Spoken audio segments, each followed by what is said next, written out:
last meeting a year ago, as we showed you at the top, and Pitt with that 10-0 victory, a hard-fought defensive battle. As you take a look at Joe Paterno in his 23rd year as head coach at Penn State, 212, 52-2, and one of the, of course, interesting records in NCAA history is the 49th consecutive non-losing season that Penn State is looking at this year. And throughout those 49 years, there have only been 2 seasons of 500 football. You talk about consistency, that's it. And also, Joe was telling us yesterday that right now he's tied with Paul Roach as the oldest active coach in the NCAA. How time does fly. Of course, Paul Roach in Wyoming. In the 80s, Pittsburgh won in 1980. Penn State won in 81 and 82. The tie in 83. Pitt won in 84. And then Penn State in 85 and 86. And now the Panthers of Pitt.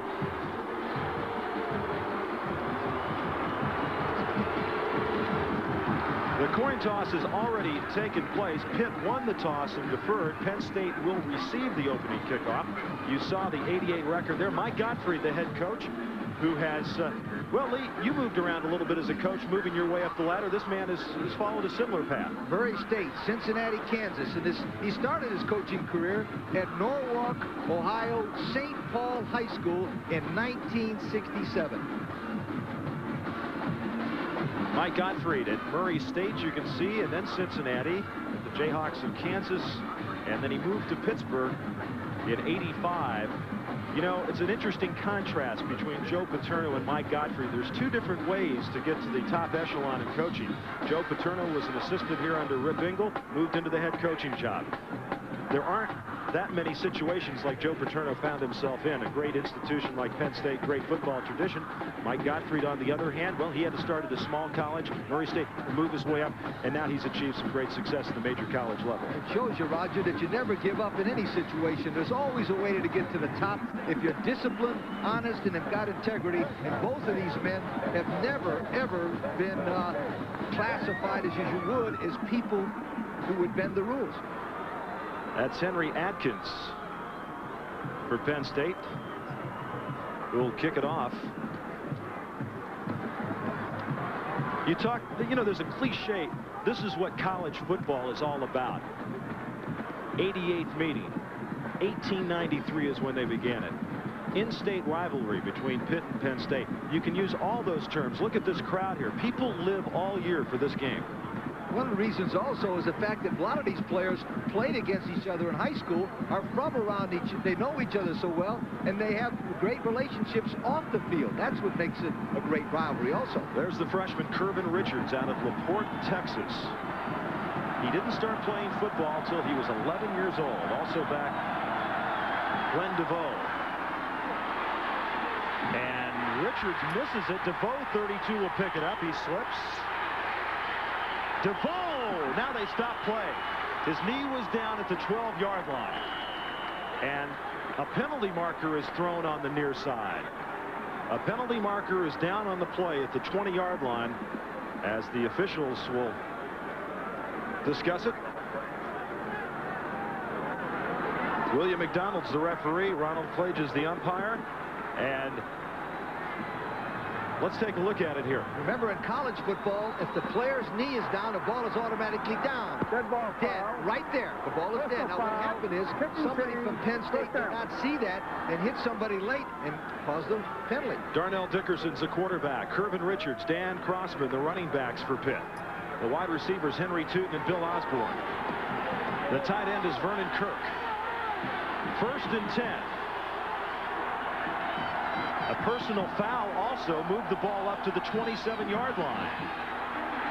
Dickerson going far side. He's got his man over on the far side, and that's Reggie Williams. A gain of 12 yards. Dean Calaguires, the center.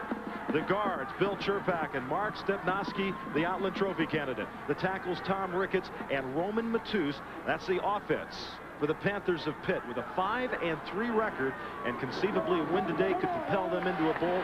2 more victories, 8-3, and it's been a great year for them. 1st and 10 from the 39-yard line.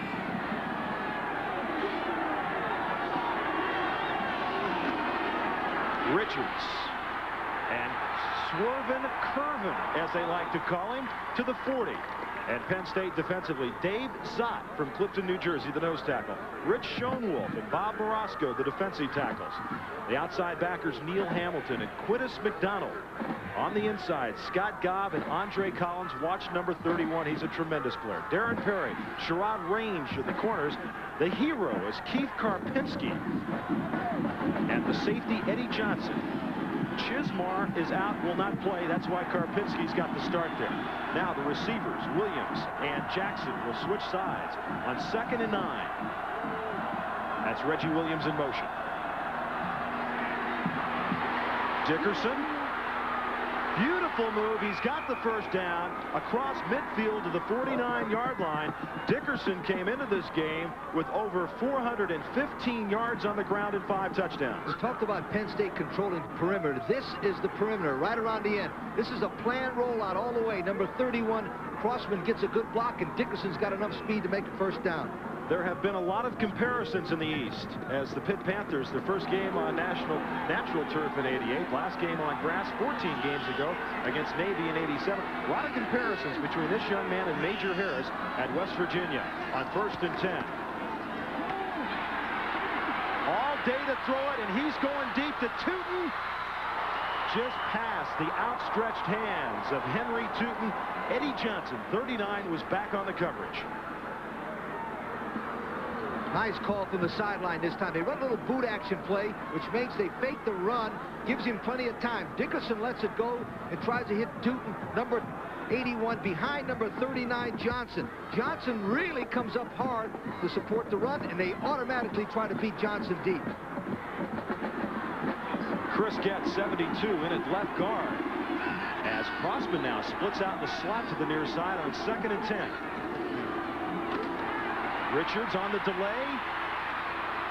Curvin Richards leans forward to the 40-yard line where Eddie Johnson, a senior from Lindenwold, New Jersey, comes up to make the tackle. This is a true freshman, named the ECAC Rookie of the Week 3 times this season, 3 times this year. Lee, over 200 yards rushing. It was interesting how Coach Gottfried said they recruited him while they went down to the bowl game in the Bluebonnet Bowl. While they were down there, Richard visited, liked it, and they got him. And they didn't ever get their payout from the Bluebonnet Bowl of $180,000. The bowl folded. They figured, well, it was a fair trade-out since they got a player of his caliber. 3rd down and 2.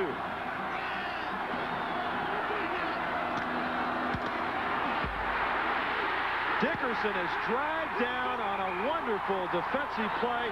Keith Karpinski, the hero, number 84. And why do they call him the hero? They call him the hero because that's a nice name for strong safety. Rip Engel didn't like the name. Strong safety, put in number 84. He comes from the inside out. Now, that's an excellent play by Karpinski because what he did, he played the play from the inside out, and Dickerson didn't have enough speed to get around him. And back to punt, Yusef Washington. He'll be at his 45-yard line. And for Penn State back deep is Eddie Johnson, number 39. Whenever they need a sure-handed punt receiver, they'll put Johnson in. And Washington with the end-over-end kick. Beautiful bounce backwards, and it'll die at the 4-yard line. 37 yards on the punt for Yusef Washington. And let's check out the Nittany Lions at quarterback, making his 2nd start of his career, senior Lance Lonergan. Gary Brown and John Green are the running backs. The wide receivers, David Daniels and Michael Timpson. Dave Jacob is the tight end. The center is Roger Duffy. The guards, Bob Fernalia and Steve Wisniewski. Tim Freeman and Eric Jonathan are the offensive tackles. And, of course, their outstanding running back, Blair, from a year ago, is out this year. He'll be back next year, but they miss him dearly. 1st and 10 from the 4. And Green was right up the middle, little or no gain, as Carnell Smith and Burt Grossman are the defensive ends for Pitt. The tackles, Tom Sims and freshman Jeff Esters of Dania, Florida. The middle linebacker in a good one is Jerry Olsavsky. The outside backers, freshmen Curtis Bray and Ricardo McDonald. The corners, Alonzo Hampton and Cornell Holloway. And the safeties from Pitt, Lewis Riddick and Troy Washington. No gain on that last play. 2nd and 10. You see the numbers on Lonergan. Got his first start last week against Maryland, the winning effort. John Green, and he is stacked up behind the line of scrimmage one more time. And it was 91 Carnell Smith, the junior from Toledo, Ohio. Penn State comes out, does exactly what we thought they would do. They're going to test Pittsburgh inside and see if they can run the ball. If they can't, then they'll go to step 2, which is try the outside, and step 3 will try to throw the ball. If they get to step 3, Pitt will win the ball game. Lonergan replaced the freshman Saka at quarterback, and opponents against Pittsburgh on 3rd and long, 4 of 35, 11% on 3rd down conversion this year. Lonergan loses the football in the end zone. Now, the official didn't signal anything. I think he's going to call it a safety. And as you usually are, you are right, Lee. Curtis Bray, Jerry Olszewski in there on Lance Lonergan. And this Pitt football team, which came into this game with 39 sacks, records another. A lot of pressure. 58. Bray comes from the outside. Now, what they called here was they called downing the ball, which automatically made it a safety. If it was a fumble, it would have been at least 6, maybe 7. So Bray really does a great job of putting the pressure on the quarterback that time. Curtis Bray, one of the true freshmen, and Mike Gottfried telling us an interesting story about this young man. He said, I'm not going to pull any punches with you. We need a linebacker. And he says, if you'll come to Pitt, you'll start. He says, I don't usually promise players that, but he says, there's nobody else there. Godfrey does a great job of recruiting, and he's also got an outstanding opportunity right here. Now watch, if it's intentional grounding in the end zone, it's an automatic safety, and that's what the official called. He could have called that a fumble, and Pitt would have recovered for a touchdown, but he called it a safety. Now it sets up the situation where Penn State must kick the ball from the 20, either by a place kick and or by a punt. Olszewski, you saw right there, came into this game with 98 tackles. And he is on course now with a couple of more for the 3rd straight year to make over 100 tackles. And last year he did it, and he missed 3 games. He's an outstanding middle linebacker. And Pittsburgh with a 2-0 lead in the 1st inning. There's Bray. 5 freshmen start for Pitt. And they are redshirting 15 other freshmen as Doug Helkowski, sophomore from Roughdale, Pennsylvania, will come in for the free kick. He's averaging over 39 yards a punt. And back deep will be Alonzo Hampton. And the up man will take it at the 40-yard line. And it'll be good field position as number 39 for Pitt, Chris Ross, the up man, brings it back. We've got a big Saturday for you coming up next week. Lee and I will be in Dublin, Ireland. Get up early in the morning, folks, 7:30 Eastern time for Boston College and Army, the first Emerald Isle Classic. Then the Classic, Yale against Harvard, Syracuse against West Virginia in the afternoon. That'll be live at 6 Eastern. And then Miami against LSU. Those are going to be 4 outstanding football games right here on ESPN.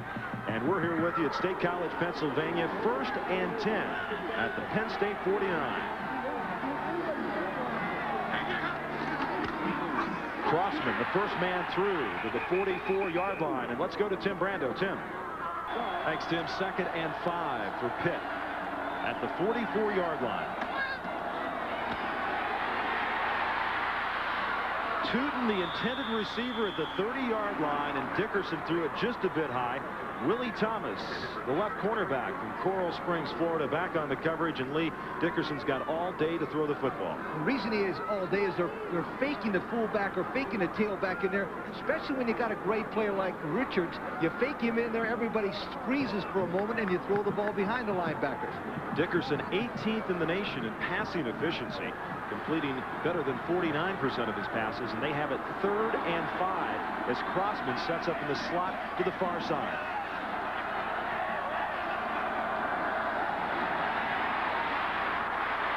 Dickerson will run with it.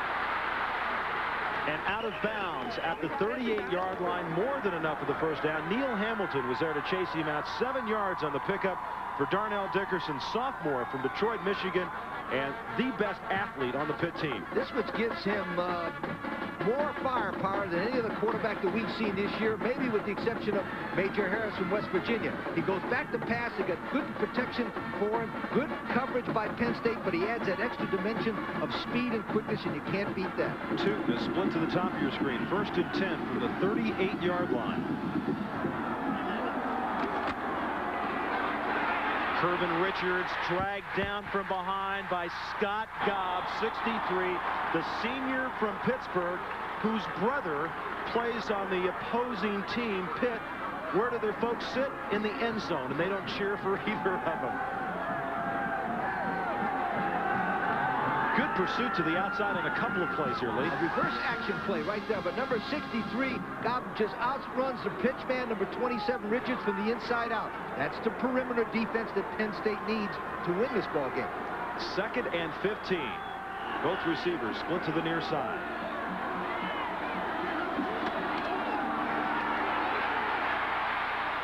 Throwing it to Crossman, and he tried to run with it before he caught it. Scott Gobb, 63, was a man given a lot of pressure that time to Darnell Dickerson, but that pass was catchable by Dan Crossman, a transfer from Kansas.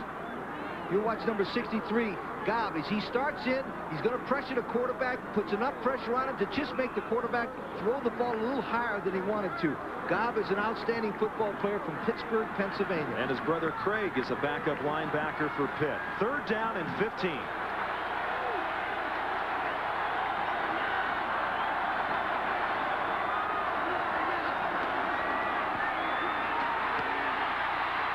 Dickerson.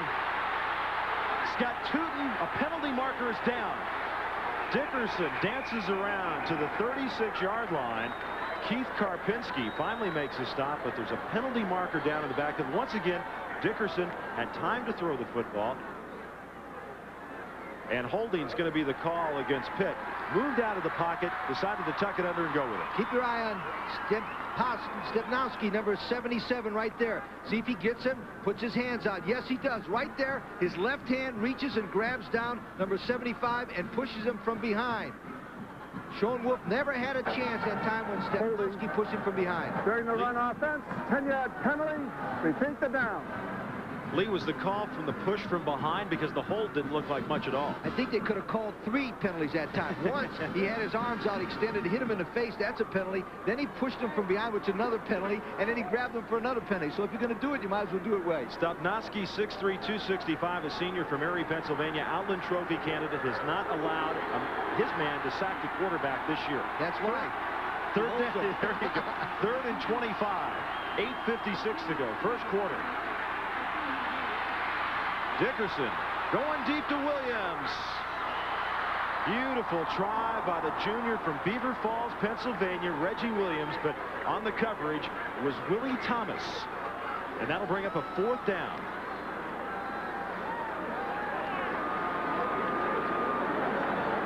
Williams got the start today over senior Billy Osborne. Both of them share the playing time, as Yusef Washington, who hit a beautiful end-over-end punt his first time out, is standing at his 32-yard line. Both of these teams have had some problems with their kicking game this year.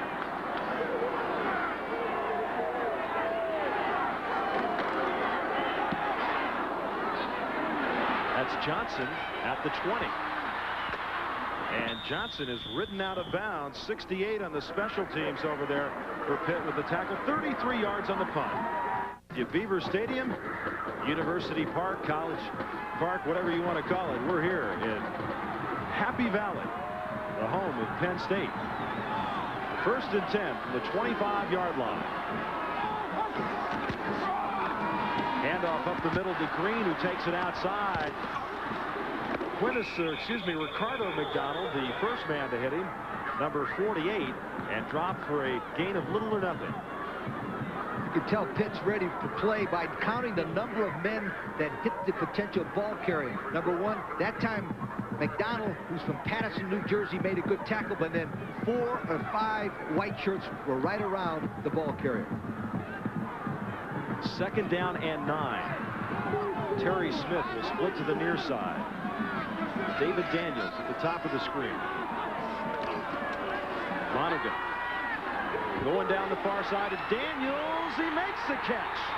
At the 42-yard line, David Daniels, a sophomore from Sarasota, Florida, came back to take it away from Alonzo Hampton. 34 yards on the reception. That happens a lot, Roger, when the ball is underthrown, because the defensive back goes further back than he really thinks the ball is going to go. In this case, throws the ball nicely. 26, Daniels gets good position. Notice he comes back for the ball before Hampton can get it. Great concentration by 26, Daniels. First and 10 at the 43-yard line. Smith is the man in motion. And that's Gary Brown to the 35-yard line where Hampton knocks him out. Brown is a sophomore from Williamsport and had his first 100-yard career rushing effort a week ago. This is a counter play made famous by the Redskins. You'll notice number 66, Wisniewski, number 74, Jonas Unson pulling as Brown gets away. They like that play because it starts the tailback in one way and comes back with a nice counteraction play. Brown getting a chance to play because Blair Thomas, their outstanding running back of a year ago, out with knee surgery from the Citrus Bowl last year. 2nd and 2. Straight up the gut, and that's Brown again. He's got more than enough for the first down at the 30-yard line where Mike Chalensky, one of the outstanding freshman defensive players in the country, number 38, makes the stop. You notice they're wearing the black shoes. That's Penn State. They don't like to wear the white shoes, and they don't like to wear anything fancy in the uniform. There's a picture of the grass that Bino Cook said was extremely long today. They do like long grass on teams that don't have much speed, but it's not quite as long as Bino said it was. And it's the first time Pitt has played on the natural stuff since Navy last year. Lonergan going down the far side, intercepted on the far side by Curtis Bray, the freshman from Monroeville, Pennsylvania. And what a great job by the freshman backer on the deep coverage. That time they isolated Bray, 58 on a back, and he covered him beautifully. He's 6'4", 220, and he moves in great position. Now watch, they've got him isolated 1-on-1, but he's such a great all-around athlete that he can cover number 11, Sam's gash, and makes a great defensive play. And that's his first interception of the year. Pitt leads it 2-0. That's an NFL type of play he made just there. And of course, the NFL on ESPN every Sunday night. Bray with the interception, the safety. And it's 1st and 10 from the 4-yard line. 7 minutes left to go, first quarter. Richards across the 5 to the 8-yard line for Kervin Richards. You were talking, Lee, about the Penn State uniforms. Kervin Richards, who is a native of Trinidad, had an interesting comment. He said, I really like the Penn State uniforms. I think they're very attractive, which prompted Troy Washington, one of his teammates, to say, what does he know? He's from Trinidad. People don't wear clothes down there.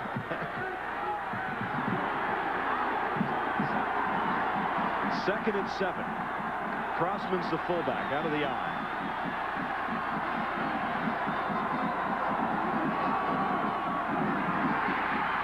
All right, Dickerson with all day again, going deep for Osborne, and double coverage back there. Sherrod Range, number 36, and Willie Thomas, 25. But once again, this is a great offensive line that Pitt has, and Dickerson's had all day to throw it. 77, Stepnowski's a great player in there, and he goes to block what they call a zone area. No one shows in his zone area, so he helps out on number 89, Barasco, and does a nice job. Now, Dickerson is throwing the ball a little bit too hard because he's not putting enough arc on it. If he just kind of soften it up there, he'd had 2 touchdowns already. Looked like he might have jammed his left wrist on a helmet. He's missed his last 5 passes on 3rd and 7. Dickerson escapes the grasp of one man, throws it near side, and Crossman makes the catch at the 15-yard line. Karpinski was on the coverage, but Andre Collins nearly had Darnell Dickerson in the backfield, and they're going to bring the chains in to measure it. Now that's the difference between Dickerson and the Penn State quarterback. This would have been a safety if it had been Lonergan, because he doesn't have the athletic ability that number 15 Dickerson does. He's got enough athletic ability and also presence of mind to throw the ball right there for the marker. Tremendous play by Dickerson. Now Crossman's feet were right at the 14-yard line. Crossman's a versatile player, was a safety here. Transferred from Kansas, where he started throughout his freshman year. Gottfried left. He decided to come back home because he's from the Pottstown, Pennsylvania area. And it's going to be just shy of the first down at the 14-yard line. And Gottfried had to find a place for Crossman to play. They moved him to fullback, and he's done a good job for him there this year. So that'll bring on Yusef Washington. Now the wind is against Washington right now. First punt 38 yards, a good one down to the 4-yard line. And Back deep, Michael Timpson and Terry Smith. Now, this is a whole different case here because Timpson has Olympic speed, 400 and 200 meter man. And they're both standing at the 50-yard line while Washington is just inside the 5 at the 4.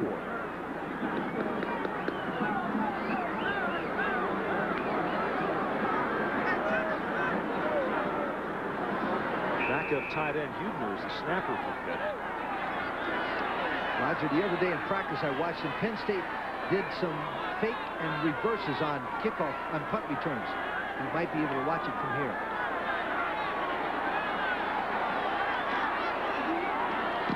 Washington, a low line drive kick, and that's taken by Timpson. And Timpson is dragged down at the 40-yard line by Glenn DeVoe, 31 yards on the punt. And Penn State with excellent field position and 6:03 to go, first quarter. First time Penn State got the football, they got it on the 4-yard line, and it ended up in a safety. From then on, they've been playing great field position. They moved the ball all the way up here to the 40. That's a plus 40 in what they call special yardage for Penn State. Paterno told us the other day, he goes, I don't know about being on television again this year. We're not that good a team. They have Notre Dame next week at South Bend. They're 5-4 on the year. 1st and 10 from the 40-yard line. Gary Brown cuts it back up inside the 35 to the 34-yard line, where Tom Sims, the junior left tackle from Detroit, Michigan, comes up to make the stop. Brown, a 200-pound sophomore from Williamsport, Pennsylvania, came into this game averaging over 5 yards a carry. The leading rusher on the team. And Penn State has had its share of injuries this year. Blair Thomas was injured before the bowl game last year, could never come back. He was their leader. They struggled there. They've struggled at quarterback this year. Tom Bill was hurt early in the year. They went with Sackett, the freshman. On 2nd and 5, the pass completed outside to Timpson, the senior from Miami, and Riddick and Hampton over on the coverage. Let's check out some other scores for you right now. USC leads Arizona State 27-0 at the half. West Virginia by 10 over Rutgers. That's the final. Stanford leading UCLA at halftime, 14-10. The final, Nebraska beat Colorado 7-0. 16-0. Oklahoma over Missouri in the 3rd. And of course, that'll set up that once again, as it has for, what is it, Lee, 40 of the last 42 years, Oklahoma and Nebraska for the Big 8 title? It hasn't changed much, but it probably won't for a while because they've got two of the greatest coaches in the country, in Barry Switzer and Tom Osborne. Now, what the problem is that it seems like it had a serious rain here last week, and a lot of the football players are slipping. You'll see Osafsky there slip down, doesn't get a great movement on the foot. Now, what they need to do is make sure that at halftime, if they don't have the screw-in cleats, to change their shoes from the turf shoes to the screw-in cleats. They're much better on grass. And once again, Pitt is playing their first game on the natural turf. 3rd down and inches.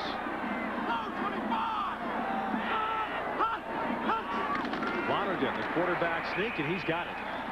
He just followed his center, Roger Duffy, that time, a 6'2", 270-pound junior from Canton, Ohio. And Penn State, with 4:51 to go, first quarter, has it 1st and 10 at the 29. Good, solid play. Anything less than a yard, you always try to quarterback sneak because you don't take the ball away from the line of scrimmage. When you take the ball away from the line of scrimmage and try to give it to a back, there's always a chance they can knock him for a loss.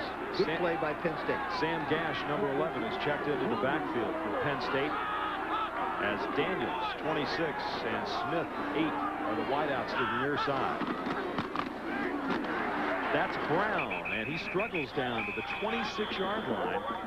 Gary Brown tackled by Jerry Olsavsky. Olsavsky, number 55, from Youngstown, Ohio. Joe Paterno was telling us the other day he met his father, and his father came up and said, you know, I don't know if you're going to like me very much. My son plays for Pitt. And he says, hey, your son's a great football player. He's a tremendous football player. In fact, he made 21 tackles in the game we had against Notre Dame, and he was a single most important defensive player on the field by both teams. 4 carries, 20 yards for Brown on 2nd and 7 from the 26. And it's Brown again, and he's inside the 25 to the 24-yard line where Curtis Bray, the freshman. Lee, we talk about freshmen, we talk about redshirt freshmen. Curtis Bray is a true freshman along with Ricardo McDonald. But by the 8th, 9th game of the year, you don't call them freshmen anymore, do you? No, because they've been in big games. But remember, this is the first time that these freshmen have played against Pitt or Penn State. And that's That's different. Believe me, when you're playing your first big rivalry, there's never anything like it again. 3rd down and 5. Both wideouts to the near side, and now Brown goes up the slot to the near side.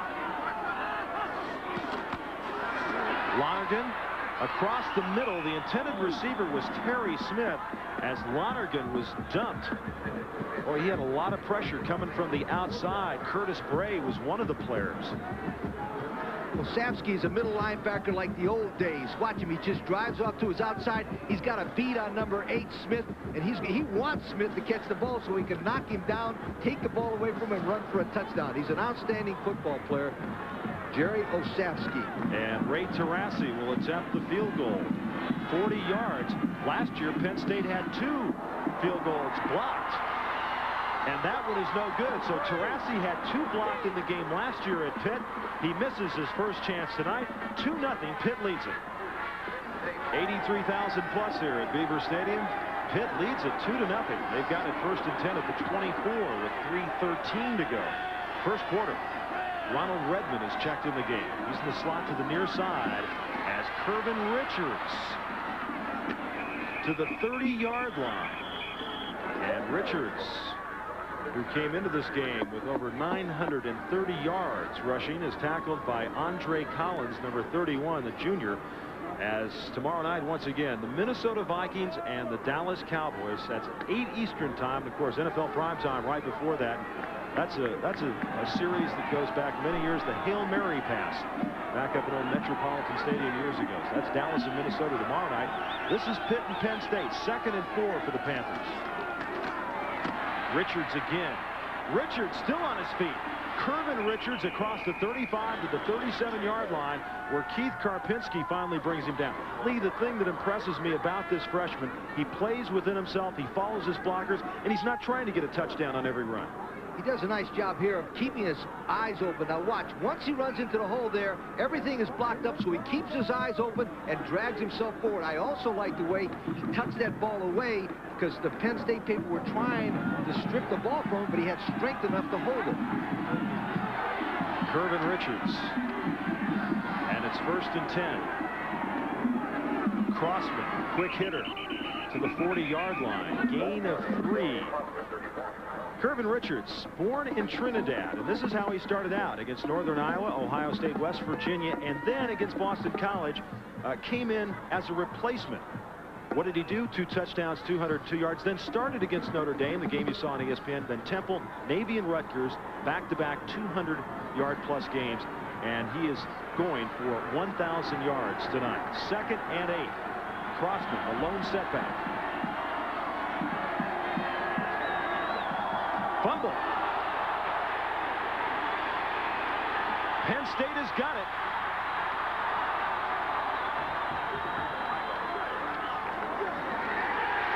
Penn State's got the football at the 38-yard line. Number 79 was at the bottom of the pile, and that was Dave Zott. Okay, quarterback-center exchange. The reason why he fumbled that ball, it was a counter play, and he was trying to pull away from the center too fast. It never hit him in the palm. You'll notice how he's trying to pull out because his offensive left tackle, Ricketts, is pulling. Therefore, he had to pull out faster and did not get the ball. First fumble recovery of the year for Dave Zott, and now with 1:30 to go first quarter, Lance Lonergan is sacked. He was hit by Bert Grossman, his 7th sack of the year. Some pro scouts say that this gentleman, number 92, Grossman, might be the best defensive lineman in the country when it comes to rushing a passer. He certainly shows the way he's called that when he makes that good move on the Penn State lineman and got to the quarterback quickly. Notice his quickness, what they call closing speed. The ability to run those last 2 steps, boom, he hit the quarterback before he had a chance. They said his arm was going forward, incomplete pass, 2nd down and 10 as Sam Gash to the 39-yard line where Jerry Olszewski, he's an old-time football player. He doesn't wear any pads on his arms. There's not the neck brace, no big shoulder pads or anything. He's 6'2", 218, and he'd rather hit you than look at you. Watch him, the left-hand side of your picture right there. He fills, what he calls fills inside out. Notice that? He stayed inside out, and he attacked the guy. We're a mile from the field, and we heard that pop. 3rd down and 10.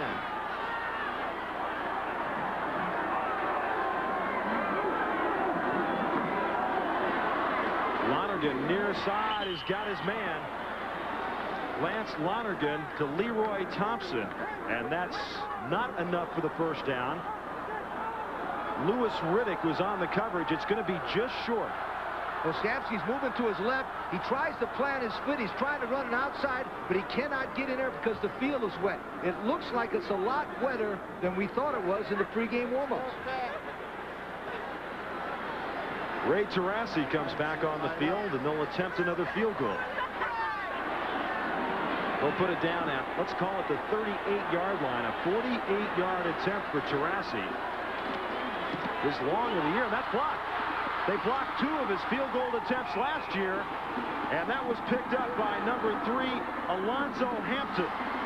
So for the second year in a row, Tarasi has a field goal attempt blocked, and Pittsburgh will take over at the 32-yard line.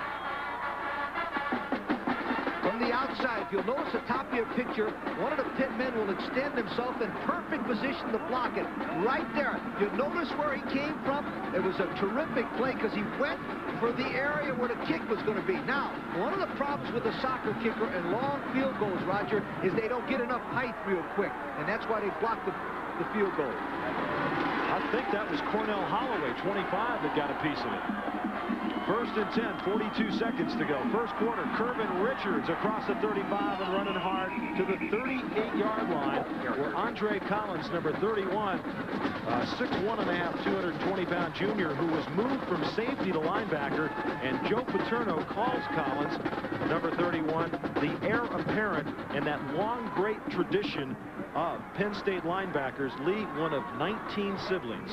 6 brothers, 12 sisters. He had to fight his way to get something to eat. No wonder he's so aggressive. Paterno telling Lonergan, now just settle down.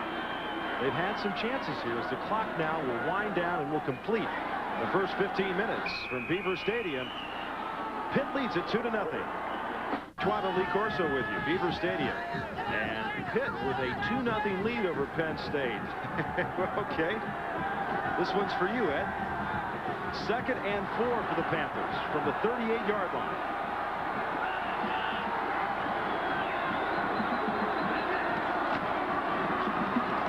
Richards can't get anything as Andre Collins, number 31, was there to ride him out of bounds. Next week, Lee and I will be staying there in that castle in the beautiful Emerald Isle of Ireland as Army takes on Boston College in the first Emerald Isle Classic, the first college game televised from Ireland. And that's Saturday, live at 7:30 a.m. Eastern Time. Probably the first college game televised live from Europe. Of course, they've had some NFL games from there. And we're delighted to be there, 7:30 a.m. Eastern Time. So get up and have some breakfast with Lee Corso and myself, and we'll bring you that Army BC game. You think that castle's haunted? I'm sure it is. 3rd and 5.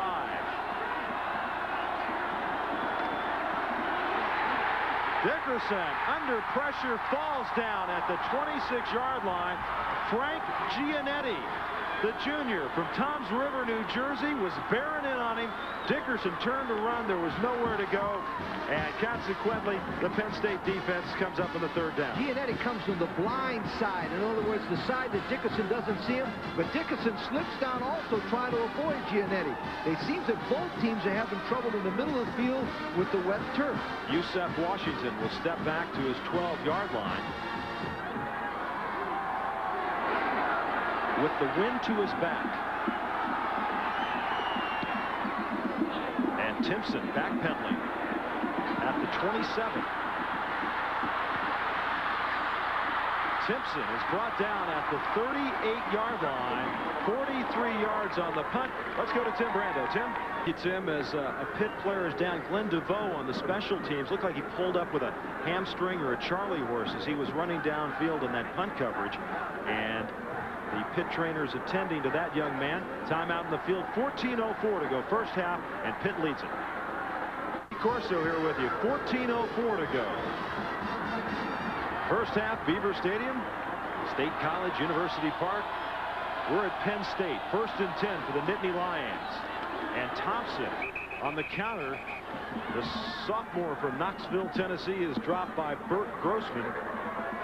Grossman, number 92, And Olszewski in the middle. Olszewski's reading the fullback. If you notice, he took a step to his right, but now he's cleaning up the middle to the inside. Now, the play that is killing Penn State is that misdirection play because they don't have enough speed to make it good. And Grossman is so quick, he's catching the guy from behind. 6'6" and 270. Second down and 11. Lonergan has that pass tipped at the line of scrimmage. Number 89, Tom Sims, got his hand up there. Sims, 6'4" and 265, a junior from Detroit, got a piece of that. Remember, Lonergan is a senior, and this is just his second start of his career. His first start was last week, replaced Tony Sacca, who's going to be a great quarterback here one of these days. But Joe Paterno felt that the young freshman from New Jersey, maybe a little bit too much pressure, not just on the football field, but academically at this point in time, and he's decided to go with Lonergan the rest of the way. Third down and 11.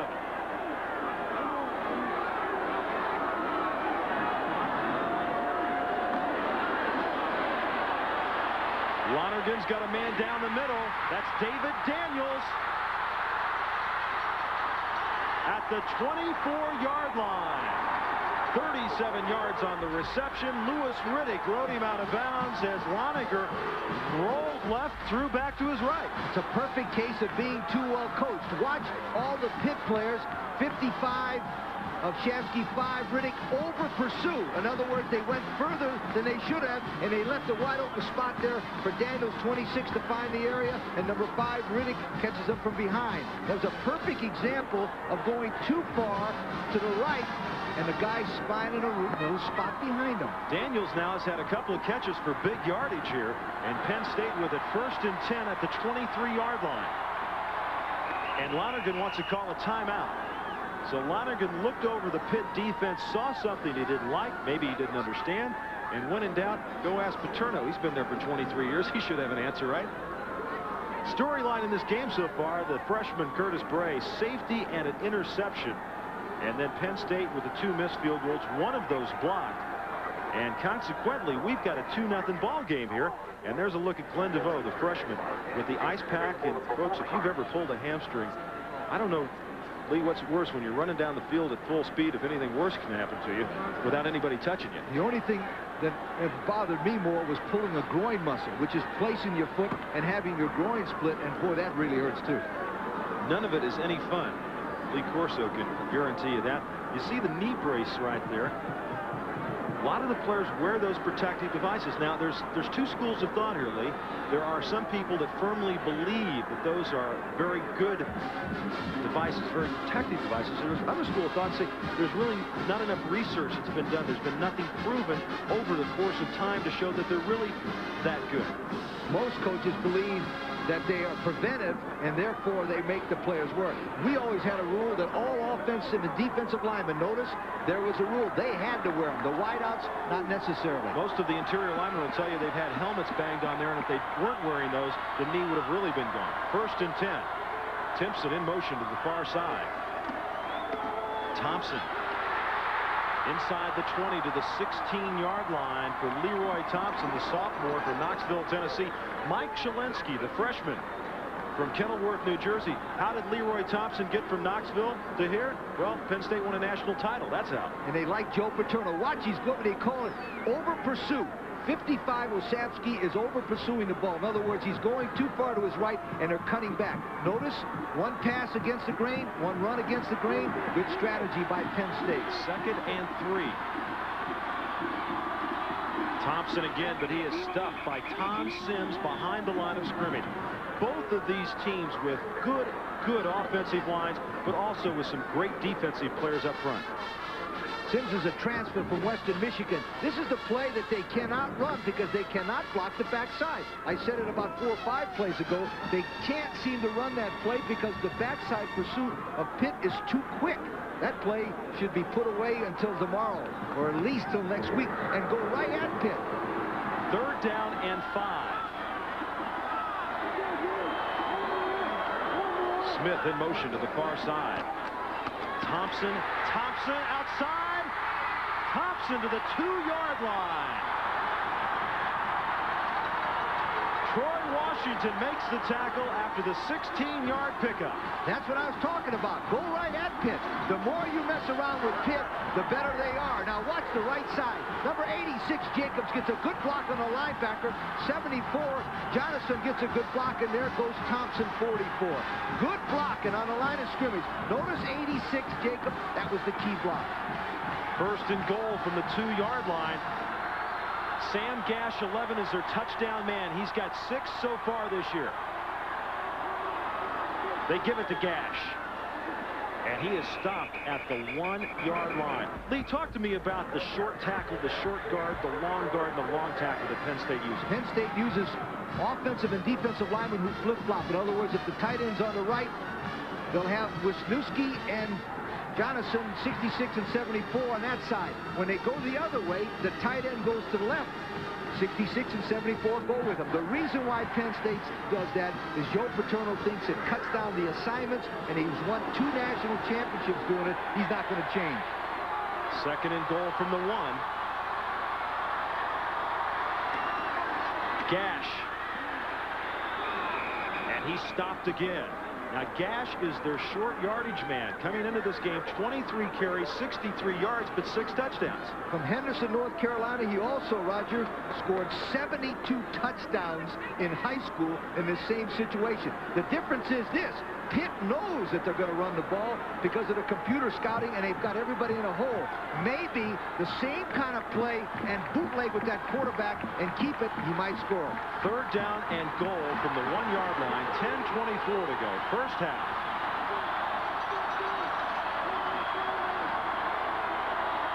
Gash, touchdown.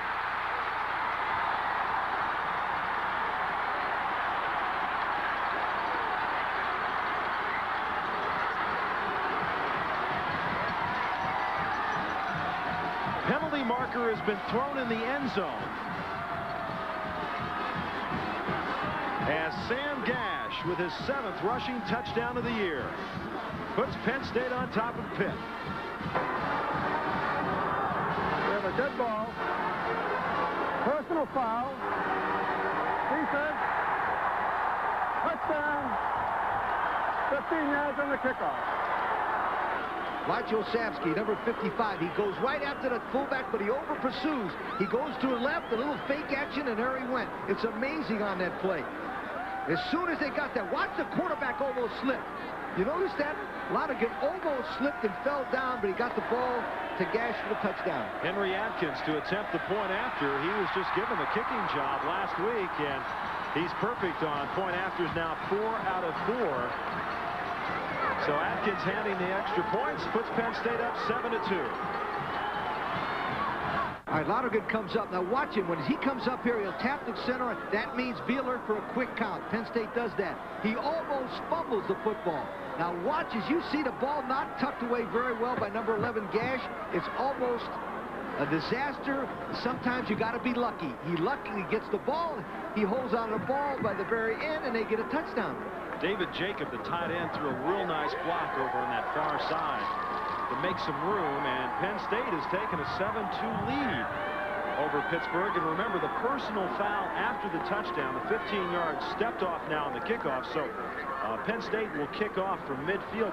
Lee, in this situation where you're kicking off from midfield, do you want to try to squib it down there, scoring drive as you take a look, 9 plays, 60 yards, nearly 4 minutes, or do you just want to go ahead and knock it through the end? Some coaches like to tee the ball up, so they'll kick a real high kick, so it'll end up around the 5-yard line, and you can get down and catch the guy inside the 20. Other coaches just bang it. How about an onside kick in this situation? Maybe send it down 15 yards. Yeah, but not in this situation, because you give the ball to him on the 40, you know that you're going to at least have it on the 20. Atkins will kick it off and sends it into the end zone. Crossman will field it, and Pitt will have it first and 10 from the 20. Let's go to Tim Brando as a penalty marker's throw. Tim. All right, Roger, thank you. Watch Brian Johnson, the quarterback for Stanford now. He'll go back, stumbles momentarily, and then has the ball stripped by Mike Lodish. And after a field goal, UCLA now has taken a 20-17 lead over Stanford in the 3rd. Meanwhile, an incredible day for Barry Sanders. Roger, you and Lee got a chance to see him firsthand last week. He picked up from where he left off. One of his 5 touchdowns, 31 for the year. That's a record for the most touchdowns in a single season as Oklahoma State buries the Jayhawks 63-24. Let's get back to Roger and Lee. Thank Thank you very much, Tim. Boy, that's 31 touchdowns in a year for Barry Sanders, and there were a couple pretty good players that he knocked off that touchdown list at number 29 as the penalty marked off against Pitt, and that'll set him back to the 10-yard line. Matter of fact, Lydell Mitchell was one of those guys with 29 touchdowns who played here at Penn State in 1972. First and 20 from the 10-yard line. Curvin Richards to the 13, and the fans have really gotten into this game right now. This has not been the best of years for Joe Paterno in Penn State. It was thought going in that it would be a transitional year of sorts, and indeed it has. They've gotten off to a fairly good start, Lee, but they struggled through the middle, and you know, they bounced back last week and beat Maryland, a team that they've beaten a lot through the years. You're well aware of that. But that was a big win for them against Maryland. They've got some momentum now, and it's 2nd and 16.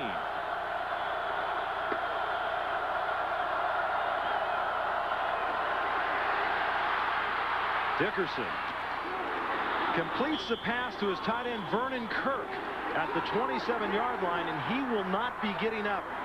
Or his teammate finally got him up. Kirk got it right in the ribs by Eddie Johnson. A tremendous call from the sideline by doing a little what they call a little misdirection. You'll notice they'll start one way. Number 77, Stepnowski's got his man blocked, number 72, very, very well. The play was a bootleg action play, which means they went one way and came back. It's a tremendous catch by number 80, Kirk. Just his 5th reception this year for the big tight end out of Denora, Pennsylvania. Now 3rd down and 2.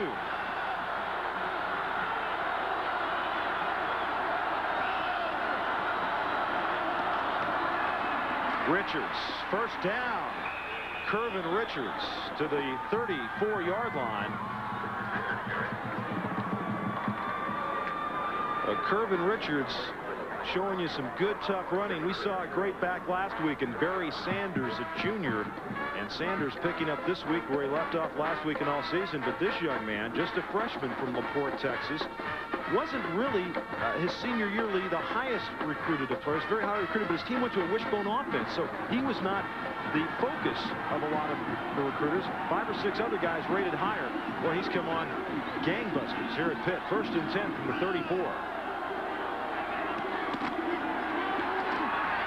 Dickerson, Scott Osborne across the 45 to the 46-yard line. Once again, Eddie Johnson, a busy man in that Nittany Lions secondary, as Billy Osborne, the senior from Wildwood Crest, New Jersey, with the reception in the first down. This is a great athlete. He has played all 3 varsity sports at Pitt, and Mike Gottfried said if Darnell Dickerson decided to, he could play all 3. He was drafted by the Kansas City Royals. Dickerson, that is, in the 23rd round.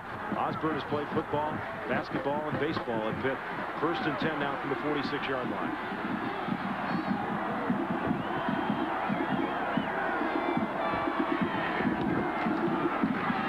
Richards stumbles before he got to the line of scrimmage, but is able to make a couple. 89, Bob Maraska, a senior from Wickliffe, Ohio, is the man on the bottom of the pile. This is an important drive by Pittsburgh. You notice they're moving the ball around. That's what you like. You got to keep a team like Penn State off balance. Orozco is a good football player, former tight end, played 3 years of tight end before he moved to the defensive line. But the Pitt drive right now is outside, inside, outside, play action, very, very well conceived. We're told Barry Sanders with 312 yards rushing today for Oklahoma State. 2nd down and 8. 7:20 to go. First half. Dickerson inside the 40. Dickerson to the 25-yard line. Darnell Dickerson finally knocked out by Andre Collins. And the coaches who were watching Dickerson on that play with the football held in one hand, stuck to the outside, had to be wincing, but what a gifted athlete. Number 27, Richards, proves one thing. Not only can he be a good runner, he can be a decoy. That time he was a decoy for number 36, Range, who was responsible for it. Watch, Range will take number 27, Richards, out of the picture, but that leaves one-on-one with Dickerson. A bad move by Penn State. Never give that guy the opportunity to run the football. Jeff Chapshin, 93, had a shot at him and let him go. 1st and 10 from the 25. Dickerson looking for Tootin. Now he'll cut it back to the middle. And he falls to the turf at the 17-yard line. Oh, he had Tootin wide open, and Tootin wasn't looking. As the Penn State defense will check out the situation. Ohio State and Iowa, 24 all a final. Wisconsin beat Minnesota in the Big Ten, 14-7. Northwestern over Purdue, 28-7. Do you believe that? Michigan State leading Indiana in the third. And boy, Mallory got the new contract, and it hasn't been a good couple of weeks. Kansas State played Iowa State tough, 16-7, the final there. As it's 2nd and 3 with 6:28 to go, first half. Richards, Curvin Richards, inside the 10 to the 7-yard line. Curvin Richards with a pickup of 10 yards on that play. Paterno called the offensive line from Pitt one of the best he's coached against, but this also makes good linemen. You notice that little hesitation step right there, and 64 Calaguar got into the linebacker. That's what makes great running backs, the ability to move and explode. 71, Tom Ricketts doesn't get as much notoriety as Mark Stepnoski, but Ricketts might be a better pro player. He's 6'5", 285. He's a left-handed left tackle, and he makes things happen over there. First and goal from the 8-yard line. Richards. He's to the 5. This offensive line for Pitt, Ricketts 285, Getz 270, Calaguar 265, Stepnoski 265, and Roman Matus, the right tackle, 270. They're a veteran line, but both Getz, Calaguar, and Matus are all juniors. They lose just Ricketts and Stepnoski. What makes Pittsburgh so dangerous down here is the ability for number 15 to run the option play. 2nd and 6.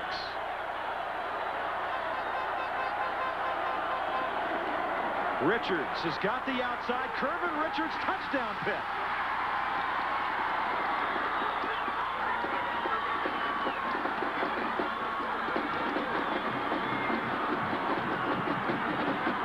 His 8th touchdown of the year. Watch number 71, Ricketts. Wow, he explodes and knocks the whole left side of the line down. And there gave the touchdown to Richards. The perimeter defense of Penn State was the key to this game, and they're hurting them on the perimeter, which means right around the corner right there. Pitt has taken a timeout now with 5:11 to go, first half. Pitt leading 8-7, lead 2-point play. Yes, they're going to go for 2, because see, an 8-7 lead doesn't do them any good. If it's 9-7, a field goal can still beat them. So they'll go for 2 here and try to make it 10-7. So with a player like Dickerson who can run the option, why not for the 2 points? As you look at Curvin Richards again. Richards didn't have to do much here. The line just come out, really did a nice job. Gets a 72 out there. And Sherback, number 72, did a nice job in there. I tell you the thing that impressed me about that drive, they took it down there after getting a 15-yard penalty and kept their composure away from home with 83,000 people, and Richards and Dickerson took them the length of the field. So with 5:11 to go, first half, Darnell Dickerson come back out on the field. Curvin Richards, 14 carries, 56 yards, and a touchdown. You can bet one thing, Dickerson is going to get the ball and do with it something here.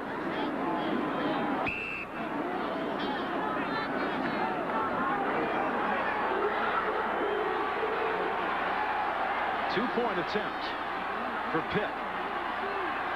Tootin and Osborne split to the near side. Williams to the far side, and that's Tootin in motion. Dickerson pitches to Tootin. Doesn't get it. He doesn't get it. The play was made over there by number 31, Andre Collins. Okay, they went a little option, counter option. He comes down the line. He wants to pitch it first, but from the backside, Penn State's got enough pressure. But here comes that guy, 39, Eddie Johnson, one of the great players in America at safety.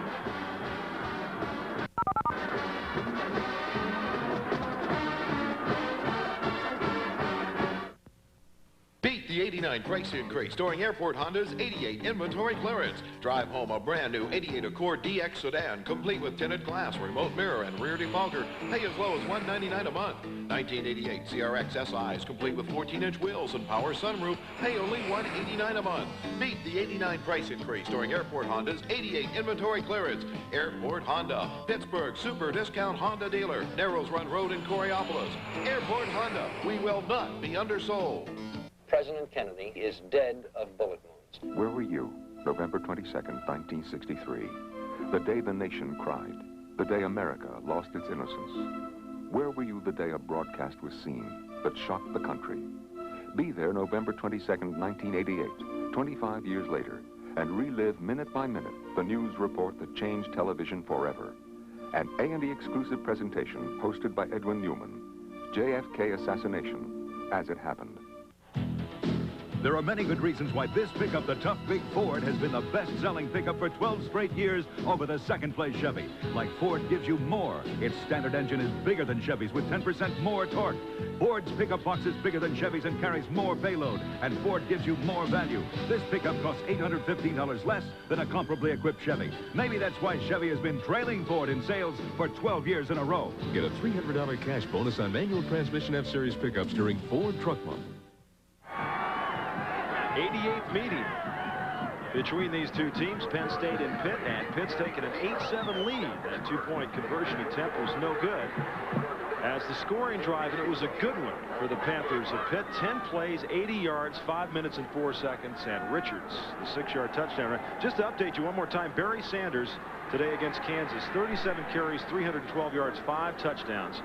And not only has he broken the single-season NCAA touchdown record with 31 held by Lydell Mitchell, who played here at Penn State, and also Mike Rozier in Nebraska, but he could also break Marcus Allen's single-season rushing record.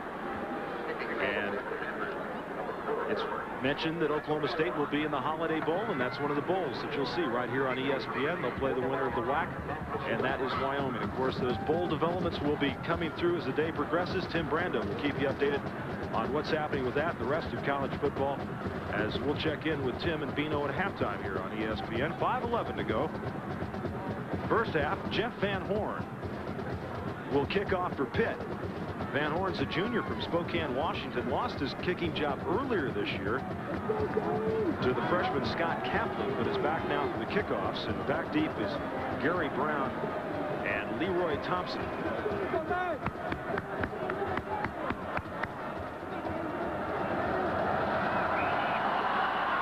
And the ball falls off the tee. The wind to the back of the Pitt kicker. I also like his new style right foot. You notice? Well, sockless. Some guys kick shoeless, and this guy kicks sockless. Kickers are an interesting breed. They're off by themselves in the corner of the field. I know you coaches don't like kickers at all, but you have a different shoe or whatever. So he's decided, well, he's not going to wear a sock on his right shoe, and it is a different shoe from the one. That's what I've never understood. If that's the shoe you like to kick with, why don't you just go ahead and get another one like it and wear it on the other foot? Tell me, why not wearing a sock? What's that do? Thompson fumbles it at the 1 and will fall on it in the end zone. And Penn State will be into the wind, and the wind has now picked up here. And they'll have it 1st and 10 from the 20. Basketball season is right around the corner next Saturday at 3:30 Eastern Time, the Tip-Off Classic, as the Wildcats of Kentucky will take on the Blue Devils of Duke.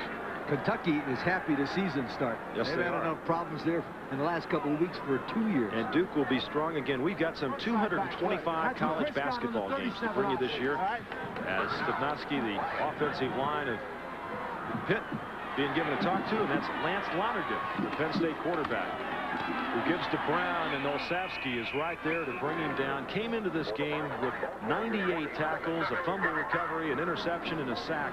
A great all-around player. The middle linebacker is the key to the 6-1 defense. He starts to over-pursue it, but now he's hidden behind that lineman, and he can make a good tackle. The thing I like about Olszewski is he's never out of control. You notice his body, he's always got his tail tucked down nice, good body position to tackle people. Good technique.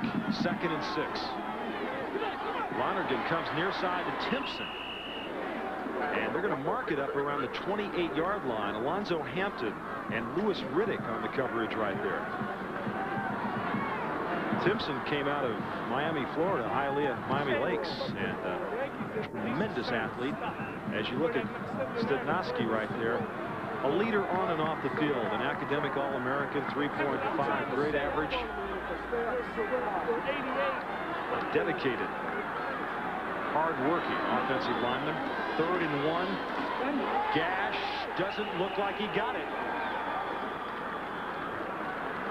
Sam Gash needed just a yard, and Olszewski was one of the players on the bottom. He doesn't make it because it's pursuit from the outside. Somebody from the outside crashes in there and allows Olszewski to be free. That's a perfect defensive call. You take your lineman, they take all the offensive linemen, and then Olszewski just knocks him. Nice play by Pitt, linebacker. That was Alonzo Hampton, and that's Doug Helkowski.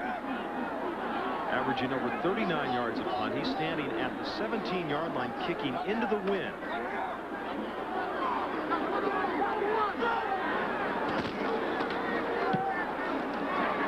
Nice high spiraling kick. At the 37, Hampton across the 40 to the 42-yard line, where Troy Davis makes the tackle. 33 yards in the punt, 5 on the return. 6th largest crowd ever in Beaver Stadium history. Look at some of those games. The 83 West Virginia game, Syracuse this year, Notre Dame in 83, Syracuse in 84, Pitt in 86, and 85,701 here. And glad you can be with us at home. 8-7, Pitt with the lead. 3:11 to go, first half. Kervin Richards. Richards still on his feet at the 49-yard line. A gain of 8 as Keith Karpinski, the hero, 6'4", 225, a senior from Hamtramck, Michigan, who got the start there because Chismar, who's their top defensive player, is out with an injury. The offensive line is the key. There's no question. You can have all the great backs in the world, but unless the offensive line block, you can't go anywhere. At that time, 64 Calaguire and number 72 Getz did a nice job of getting into the face of the defensive lineman and allowing Richards to find the open area. 2:35 to go. 2nd and 3. Kervin Richards hit behind the line of scrimmage, and he loses a yard. Dave Zott, 79, one of the first men in to get him. Zott, a junior from Clifton, New Jersey. That's a good name for a nose tackle, isn't it, Lee Zott? And he looks like a nose tackle. He's in the top left-hand part of your picture. He'll get good penetration. You'll notice that time 79 got penetration. The only way to stop a good running back like Richards is to hit him before he gets going. 3rd down and 4. Less than 2 minutes to go, first half. Both wide receivers split to the top of your screen. Osborne in motion now. Dickerson stays on his feet. He's going for that first down marker, and he got it. At the 47-yard line. Oh, Quintus McDonald nearly had him back in the backfield, but Darnell Dickerson showed you some great feet and some great speed. This is a planned run all the way, but number 92 disrupts the play. Watch him. He's got a hold of him, and Dickerson gets away. Now, that is great athletic ability. Number 62, Matus, got out there to make a good key block, and Dickerson gets the first down. You know who missed the block in the backfield on McDonald? It was Kervin Richards, the freshman. I'm sure Dickerson said, hey, Frosh, you know, you got to stay on your feet and nail that guy for me. 1st and 10. Pitt with 2 timeouts remaining.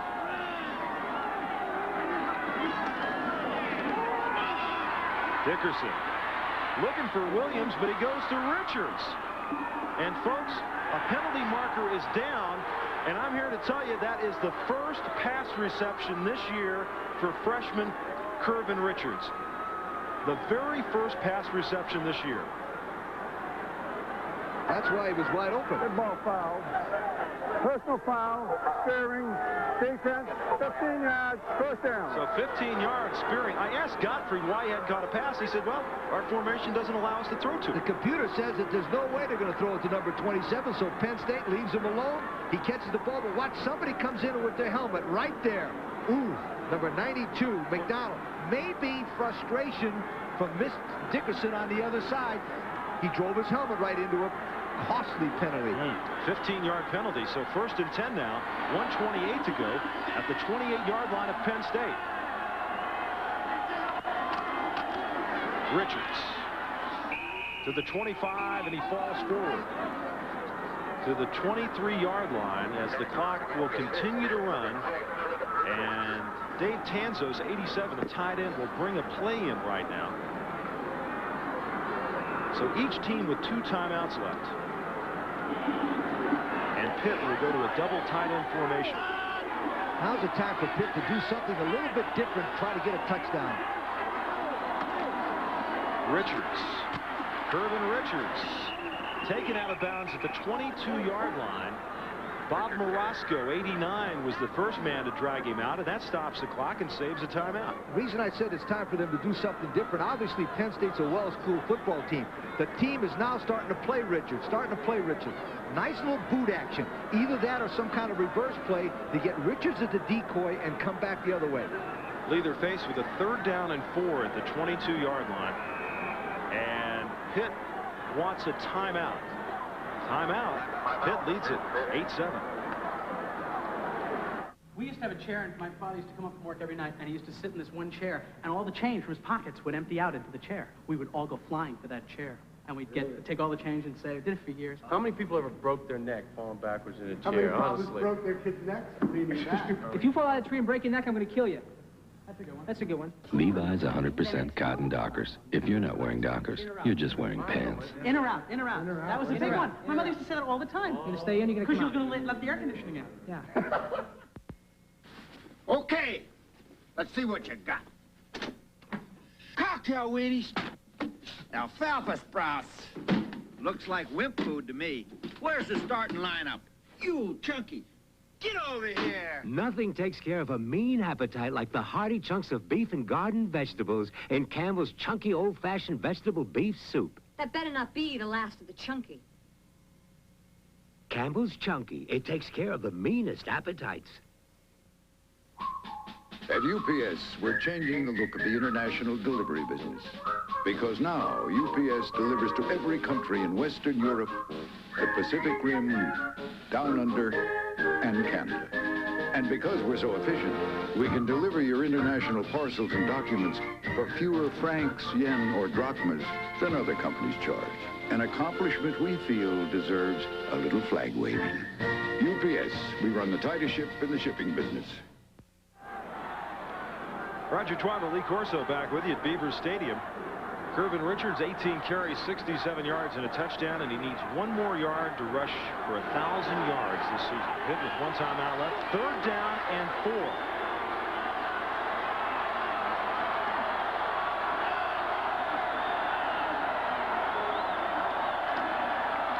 They give it to Redmond, the first back through.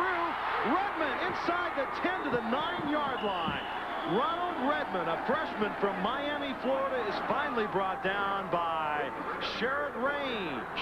13 yards on the pickup. Wasn't that a tremendous call? They slipped number 22 in, a tailback, into the fullback position, and they gave it to him and used number 27, Richards, and 15 as decoys. Great call. And that's his longest carry of the year as Dickerson just throws it out of bounds over the far side. What a good call by Mike Gottfried and his staff. Mike Dickens is the offensive coordinator. He coaches the quarterbacks, and he's on the sideline with Mike Gottfried right there. You know, Darnell Dickerson, looking at him right there, we mentioned earlier, 18th in passing efficiency, but what he's done for this Pitt team, they're 7th in the rushing offense in the nation, 280-plus yards. They're 12th in scoring offense, averaging over 34 points a game, 15th in total offense, and it all revolves around number 15 right there. He's just a sophomore from Detroit, Michigan. 2nd down from the 9-yard line. Dickerson up the middle. Dickerson leaps, and he's to the 1. Loose ball. Did the ground cause the fumble? It looked like he was on the ground before the ball came loose. Deja vu. Pitt, Notre Dame. Dickerson going in to score at a 2-yard line and drops it, remember? Except nobody touched him on that one. Okay, what they did this time, they ran a bootleg action. Watch, they fake it this way, but there's so much pressure on him. Number 30, Hamilton, has got a lot of pressure on him, and there goes Dickerson. Hold that ball now. See, he was down, and when he was down, the ball rolled over his shoulder, so that is not a fumble. As we take a look at another way, remember now, if his shoulder gets down right there, the ball comes out late. It is not a fumble. That was John Hamm, number 48, that stuck a helmet in there. Now, the final timeout in this half has been taken by Pitt with 21 seconds left to go. They lead 8-7, and they've got it 3rd and goal at the 1. Two things you want to do here. One, you want to try to run something like an option play because it gives the quarterback the opportunity to cut it in for a 1-yard gain, to pitch it out and score. If you give it to a back running in the middle, everybody jumps in a big pile, and they don't get up, and the game is in the clock is stopped already. So what you want to do is try to run an option play to the outside here, or give the ball to Richards to the outside. Well, it's all or nothing right now for Pitt on this play. No timeouts remaining. 21 seconds left to go in the half. Dickerson, 9 carries, 52 yards. And another thing is why it's all on this play, because it's 3rd down. They can't line up on the next play and throw it out of bounds because it'll be 4th down. Exactly. I'd run an option play to give the ball to Dickerson and let him try to make it or pitch it out to number 27, Richards. 22, Ronald Redmond is in there also right now with Kervin Richards.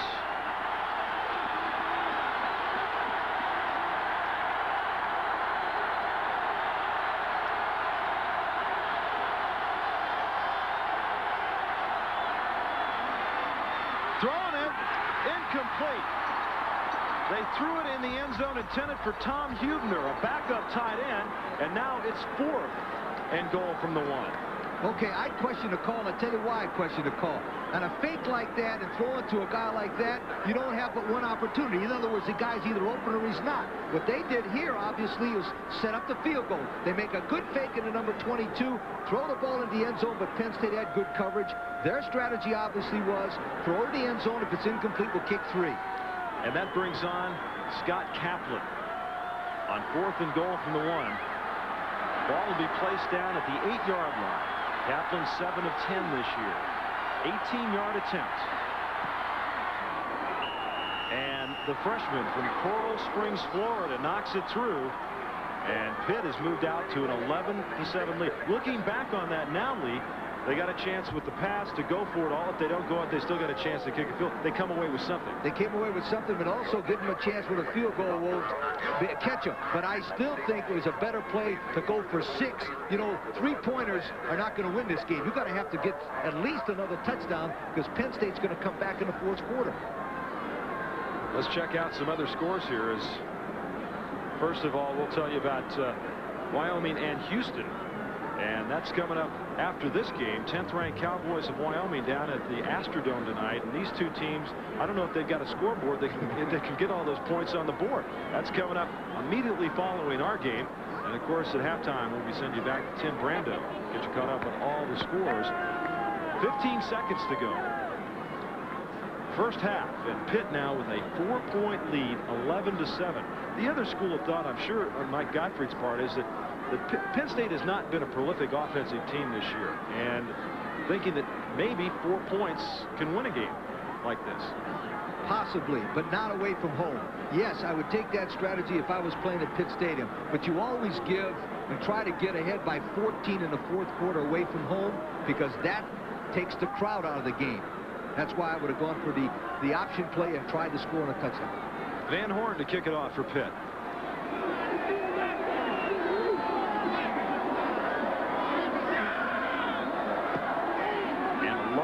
Drive kick that Gary Brown finally picks up, and Brown still on his feet. Brown finally gets it out of bounds with 8 seconds to go. Louis Riddick was able to ride him out. I'm sure Brown all of a sudden thought, well, I'm going upfield with it, but how much time's left? Maybe I better get to the sidelines. So Penn State with a couple of timeouts left and 8 seconds to go in the first half before 83,000 plus. Penn State 1 game remaining. That's at Notre Dame next week, and then Pitt has 2 left at North Carolina State and at Syracuse, a game you'll see here on ESPN on December 3rd. Lonergan will hand it off up the middle to Brown, and that'll use up the remaining seconds in the first half. We're at halftime at Beaver Stadium. And the Panthers of Pitt lead the Nittany Lions of Penn State 11-7. Let's go back to our ESPN studios and Tim Brando. Tim? All right, Roger and Lee, thank you very much. It's been an eventful day in college football. We have all of the scores and all of the highlights to bring you here at halftime, the Rayovac Halftime Report. But first, what a day for Barry Sanders. You saw him last week. Could he still be stealing the Heisman from Tinseltown? Watch him against the Jayhawks in Stillwater today. This is all 20 of his 300 total yards. His 300 total yards, 187, 138. And turnovers, one apiece. Lee.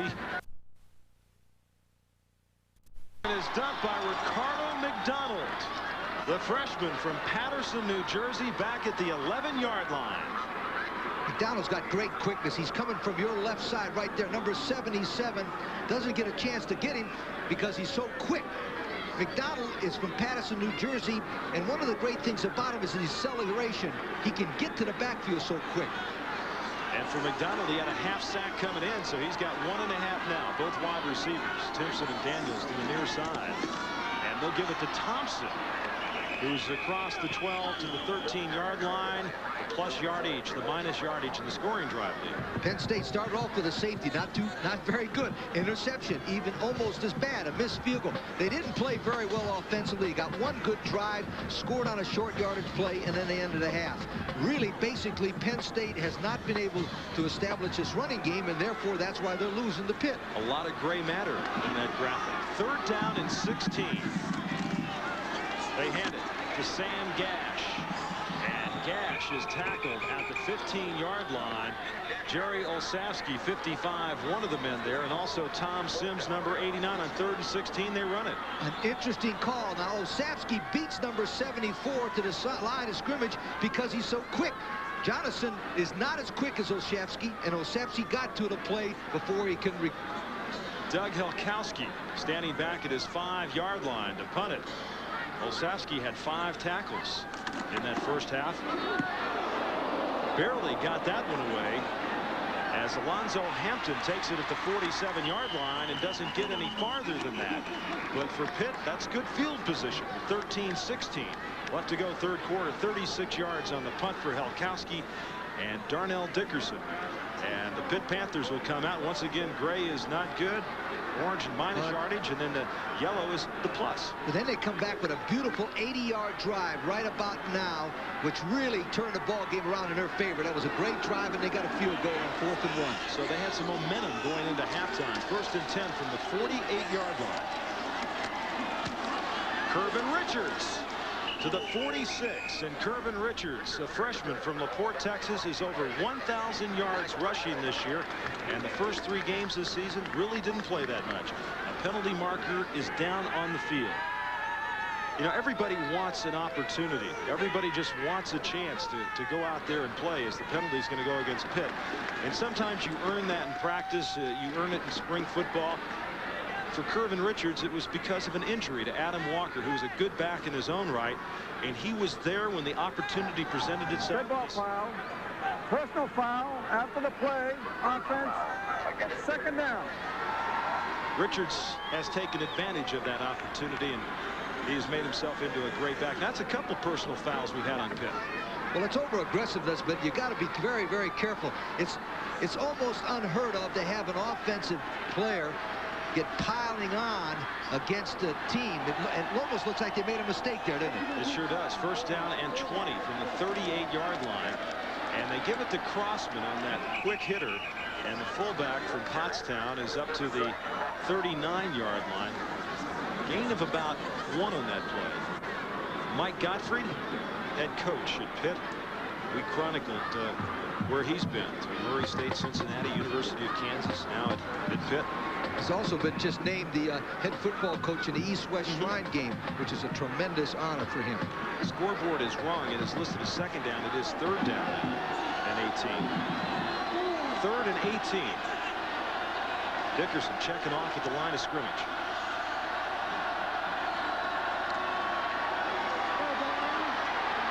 Great protection. The right side of the field is wide open.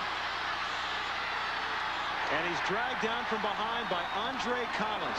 Dickerson is quick, but Andre Collins has got great speed for a linebacker and caught him from behind. We talked about him at the top of the show. He's a former strong safety, so he's got special quickness.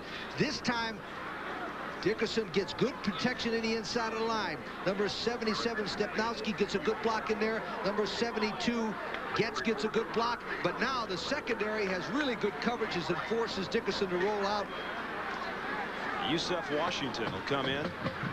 He has the wind to his back as he steps to the 29-yard line. And Michael Timpson back deep for Penn State.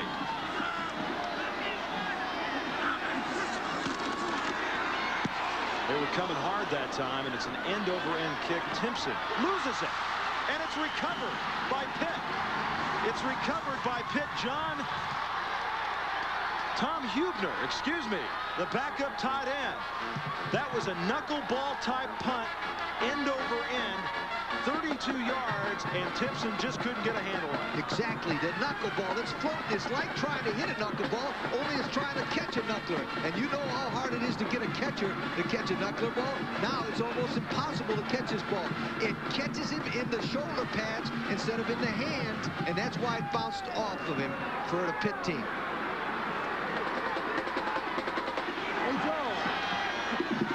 First and 10, 26-yard line.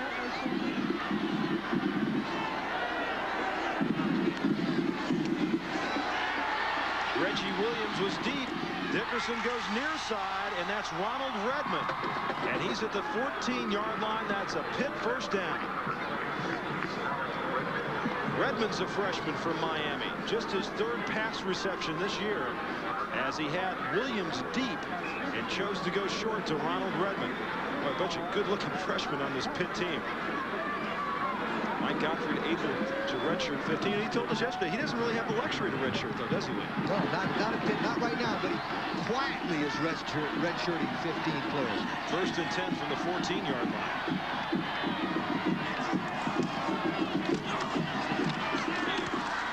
Richards down to the 11-yard line.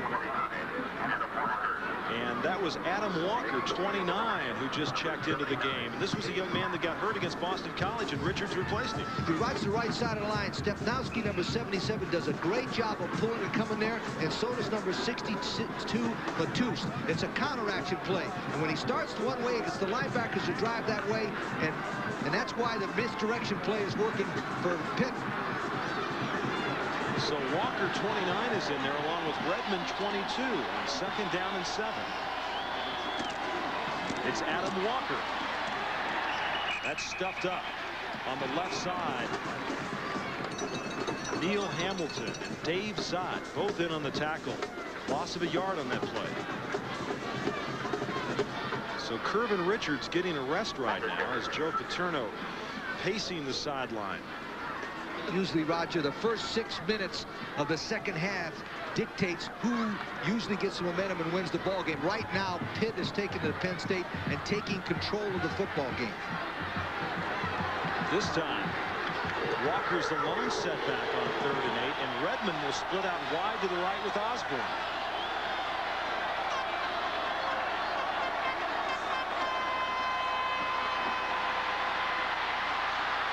Dickerson throwing it deep, and Tootin was the nearest man to the football, and he wasn't very close. Osborne was in the middle, and that'll bring up a 4th down situation and a field goal situation.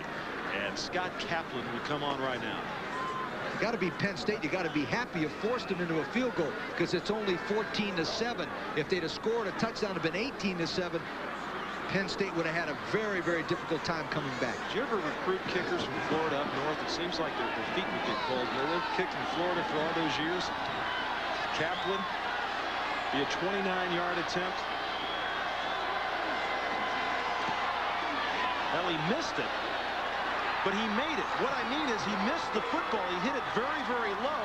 It barely got there, but it was accurate. So Kaplan with a 29-yard field goal, and Pitt leads it 14-7. It's like taking a divot and chipping in from 35 yards on a 9-iron. He's too close to the ball, and his left foot slips, and when he slips, he gets too close to it, and he kicks it right underneath it. But I tell you, sometimes it's better to be lucky than good.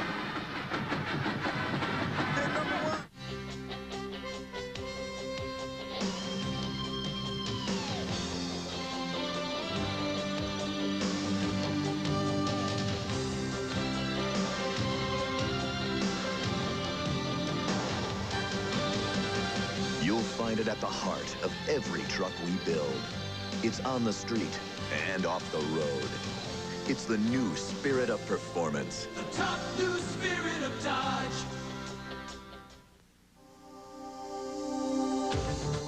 If you want power and endurance that go the distance, get the gas furnace that outruns the rest. The Heil 9580. It's the tough one. The one you can depend on for energy efficiency and energy savings. Get the gas furnace with the guts to run on and on for years. The Heil 9580. Born to run.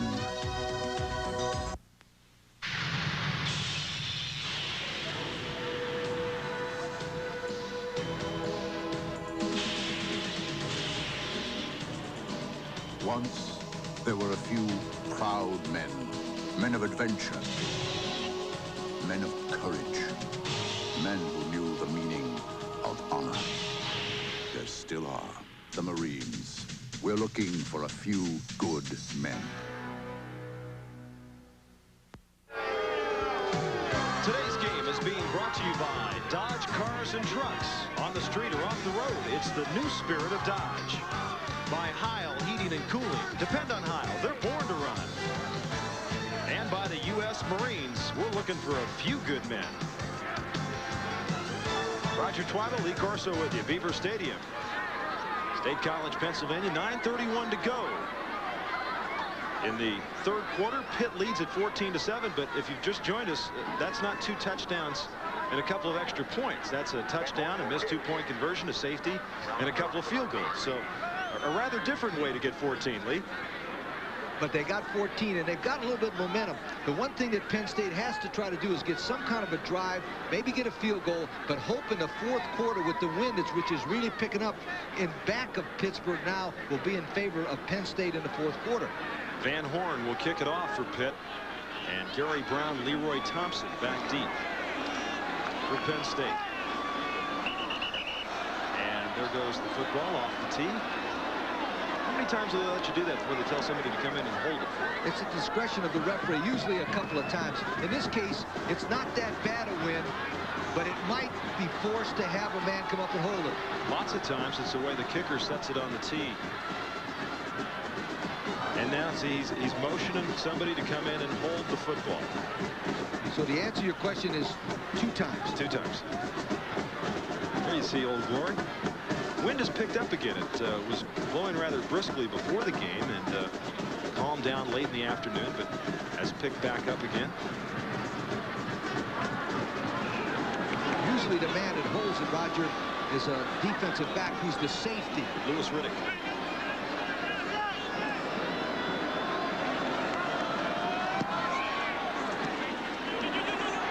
And Brown will take that at the 10-yard line.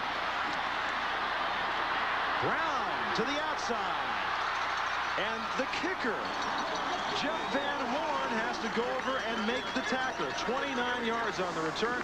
First quarter, Bray tackles Lonergan in the end zone. Pitt leads at 2-0. Second quarter, Gash, a 1-yard touchdown run. Penn State on top, 7-2. Richardson, a 6-yard touchdown run. Missed the 2-point conversion, 8-7. Kaplan, field goals of 18, and then 29 yards here in the third quarter, and that's how it adds up, 14-7. First and 10 from the 39. Pitch back is to Thompson. Cuts it up to the 45-yard line. Ricardo McDonald, one of the players over there, and also Troy Washington. I wonder, we've seen a lot of Leroy Thompson lately. Gary Brown actually ran the ball rather well, Lee, in the early going, but Thompson has been doing the bulk of the ball carrying in the second and now in the third quarter. Joe Paterno alternates the backs. He likes to get a fresh back. In fact, he told us to win the national championship in his type of offense at Penn State, you've got to have a Heisman Trophy candidate at tailback, and that's why he's not having a winning season. And Blair Thomas would have been that man this year. Thompson can't get outside, and he's dragged down at the 45-yard line by Bert Grossman, 6'6" and 270. That big number 92. There's the Panther and the Nittany Lion doing a little Greco-Roman wrestling, it looks like down there. The Nittany Lion became the mascot in 1906 when the student body decided that's when they wanted Nittany Lion as their mascot.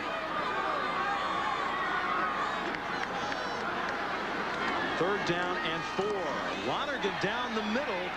That was his tight end, Dave Jacob. And it's right at midfield and will be very close to the first down. Troy Washington, 43, made the tackle, and it is a first down for Penn State. This is a nice little quick pass in the middle. They got this number 86 wide open in the middle because Osavsky went to the right. Washington had to come up and make the tackle, but they just didn't make it. Talk about a game of inches. 6 inches back, and they would have had to punt the ball. Jacob is their second leading receiver as Paterno utilizes his tight end rather extensively. Look at the first downs. Pitt with 12, Penn State with 6, 1st and 10 right at midfield. Lonergan going to Timpson, intercepted. Alonzo Hampton, his 4th interception of the year.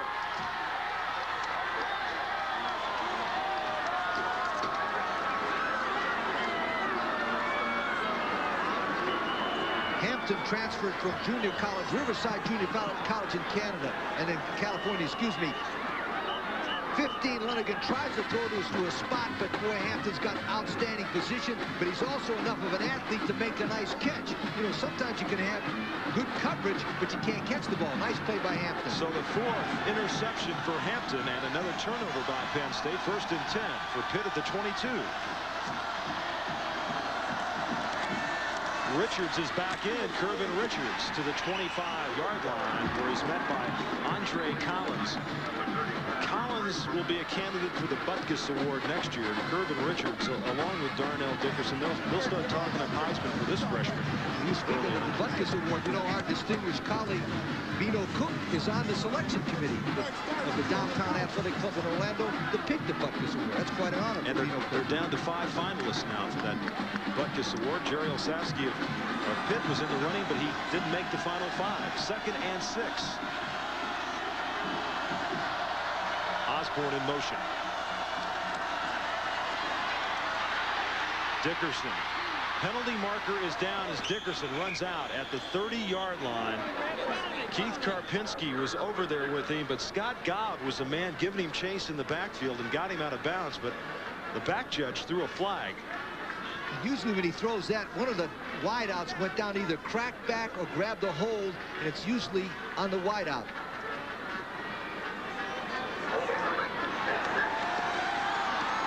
Lee, I'm going to quit saying you're usually right because you're always right.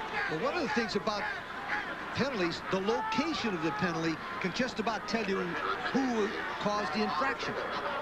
And I guess standing on the sidelines for a lot of years and seeing your players do that gives you a pretty good idea. So a decision here by Penn State. Dickerson ran out at the 30-yard line. That leaves him about 3 yards left. Yeah, but they should take it back. There should be no discussion at all. 10 yards back is better than 3rd and 3. Holding during the run, offense, 10-yard penalty from the dead ball spot. 2nd down.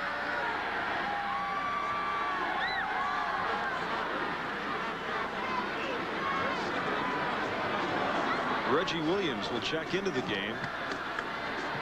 And Adam Walker, 29, comes out as Tootin splits to the near side. Interesting setup here. Crossman with Osborne in the backfield on 2nd and 12.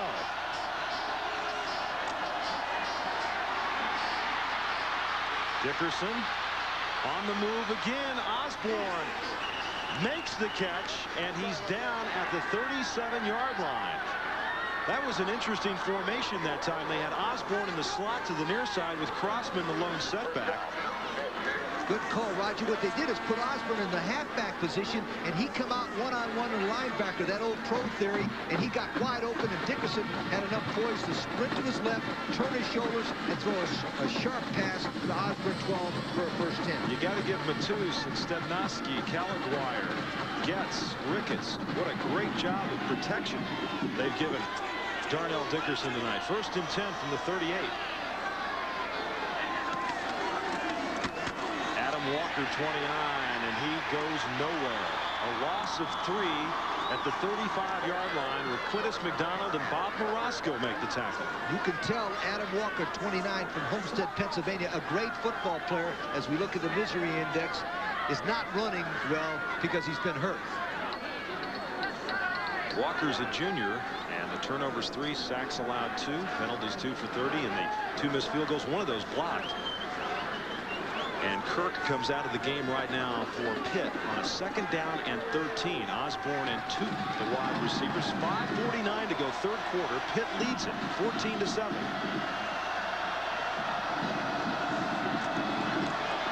Penalty markers down.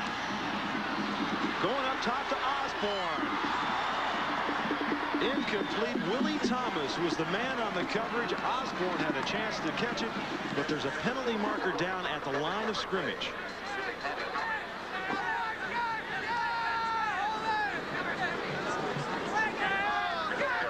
And another penalty against the Panthers of Pitt. Now this one you might want to decline because it's 3rd down and 12 is better than having 2nd down and 17.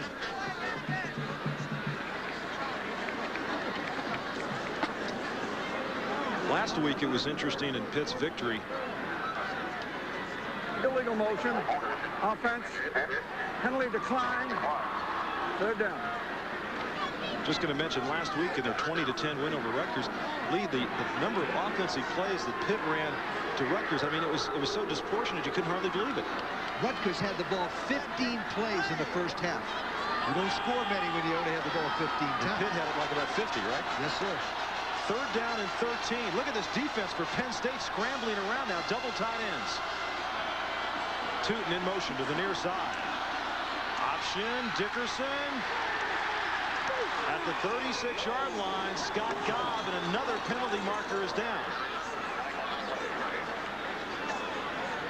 Scott Gobb, 63, the senior from Pittsburgh, made the tackle, but it's going to be a face mask call against Penn State. Little option play this time. Dickerson comes down the line of scrimmage. 63. Gobb makes a terrific play by coming to the inside, but he grabs a hold of a space mask right there. And probably, if I was the official, would call it 5-yard penalty and come up with 4th down. Face mask. Defense. 5-yard penalty. 3rd down. 5 yards on the unintentional face mask, and that's what it was.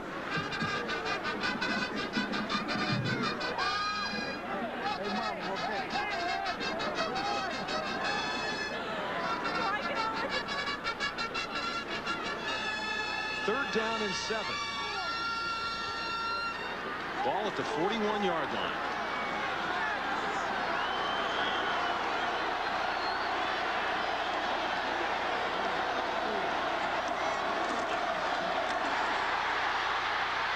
Dickerson throwing against the grain has got Tootin.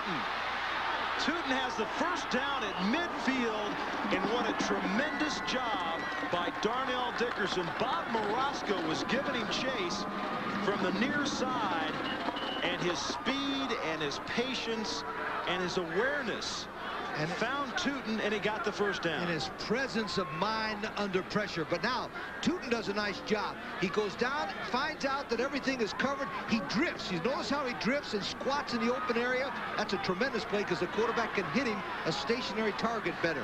1st and 10 at midfield. 4:37 left to go, 3rd quarter. And they try to go to Walker again, and it's just not there. And whether it's Walker or whether it's the Penn State defense, Eric Renke, number 88, a freshman nose tackle from Pittsburgh who made that stop. Take a look at some of the other scores here as USC clobbering Arizona State and Tempe, and UCLA a winner over Stanford. They had a battle today. Washington State leading Oregon State in the fourth quarter. And Louisville on top of Western Kentucky 29-10. And Michigan State a winner over Indiana. Second down and 13.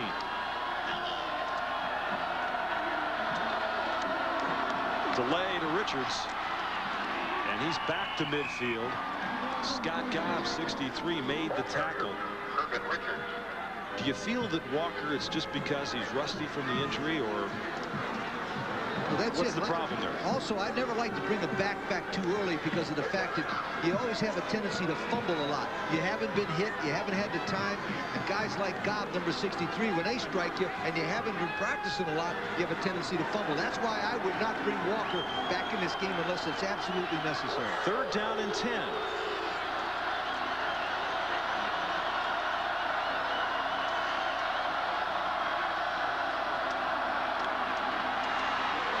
Once again, great protection. The ball is underthrown, though, at the 40-yard line.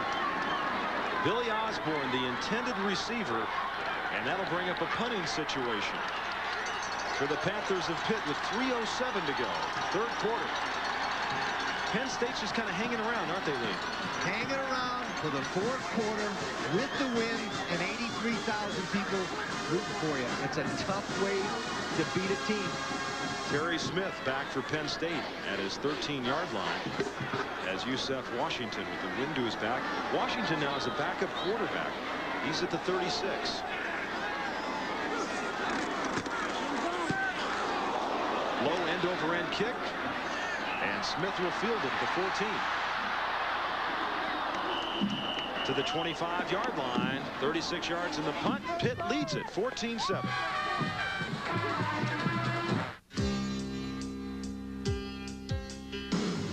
Can ride with the wind when you're one with the road. You can feel every move. You're in control. It's the new spirit. Gotta be the spirit of Dodge. It's the new spirit. The new spirit of Dodge. The new spirit of Dodge. If you want power and endurance that go the distance, get the gas furnace that outruns the rest. The Heil 9580. It's the tough one. The one you can depend on for energy efficiency and energy savings. Get the gas furnace with the guts to run on and on for years. The Heil 9580. Born to run. Ever tried watching every NFL game? Miss anything? Well, Sunday, see all the key plays from every game on ESPN's NFL Primetime. Week after week, NFL Primetime is football's fastest hour. With Chris Berman, Pete Axthelm, and Tom Jackson. See it all in one place. NFL Primetime. Sunday nights, just before NFL Sunday Night Football on ESPN. Roger Tribal, Lee Corso back with you at Beaver Stadium. Pittsburgh with 16 plays in this third quarter. Penn State just 7. Time of possession for the game. About a 11-minute differential for Pitt. So they have done the job offensively as far as controlling the football. As Smith in motion, 1st and 10. And that's Brown. Gary Brown across the 25 to the 27-yard line. As Ricardo McDonald, the weak side linebacker, comes up to make the tackle.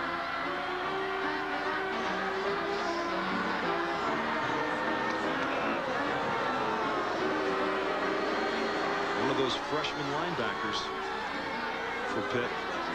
McDonald and Bray. 2nd and 8.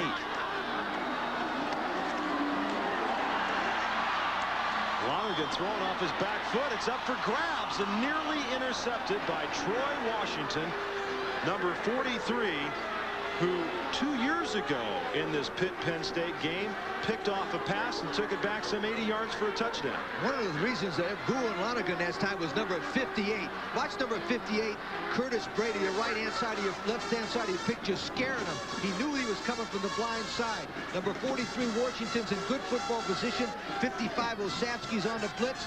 Number 3, Hampton falls down and knocks the ball away from Washington. He did. Yes. 3rd down and 8. 2:20 to go, 3rd quarter. Lonergan trying to go the tight end up the middle, Todd Young, and no penalty markers down. Was that a tight end screen up the middle? What it was is a fake double screen both ways and a tight end delay. It's one of my favorite plays. But what happened, number 48, McDonald, just stood right there and took number 80, Young, and held him right on the line of scrimmage, and the play didn't go anywhere. Doug Helkowski back at the 15-yard line. Into the wind now with 2:15 to go, 3rd quarter.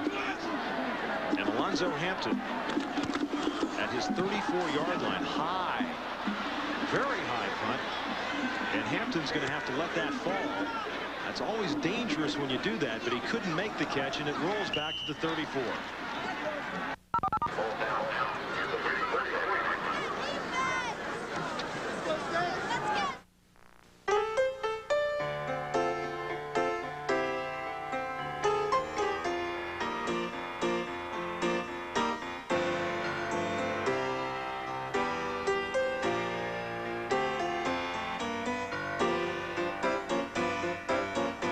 Very special occasions, the very best. Hi-Ho, restaurant and cabaret.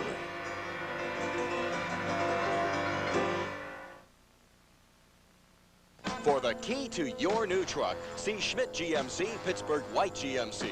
Thousands of area truck buyers have come to rely on the Tri-County's largest full-line truck dealer. Schmidt GMC, Pittsburgh White GMC is the last word in truck selection and service. Whether you need a pickup or Suburban, on up to a heavy-duty truck, bring your car or truck for generous trade to the ultimate full-line truck dealer, Schmidt GMC, Pittsburgh White GMC. Route 8 Glenshaw. We're trucks and only trucks. They say that when the going gets tough, the tough get going. Introducing the new Dodge Cummins Turbo Diesel. Full-size Dodge Ram with new anti-lock rear brakes. And the new Dodge dual rear wheel pickup. Now you know what the tough get going in.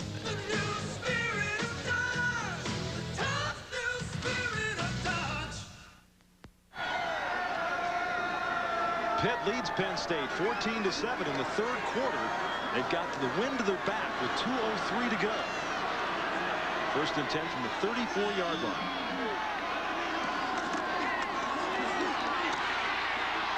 Dickerson near side. Crossman is fullback to the 50 and the 49-yard line, where Willie Thomas makes a stop 17 yards on the pickup to Dan Crossman, the junior from Pottstown, PA, and a penalty marker's down.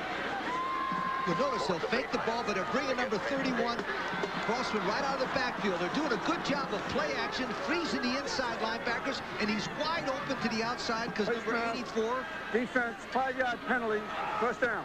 Karpinski was coming from the inside out. Nice theory of faking the inside, keeping the linebackers to the inside, and throwing the ball to the outside. 25, Willie Thomas was the man that got the face mask as Bill Chirpak is checked back in at left guard. 1st and 10. They call it now with the penalty, the 45-yard line. Kervin Richards. Richards to the 40. And running behind Stepnoski and Roman Matus before Andre Collins and Keith Karpinski make the tackle, as Kervin Richards in his last 5 games has averaged nearly 165 yards a game. If he would continue that pace through their final 3 games, he would move into 3rd place on the all-time freshman rushing list behind Herschel Walker, number 2, and another guy that played at Pitt, Tony Dorsett. 2nd and 5.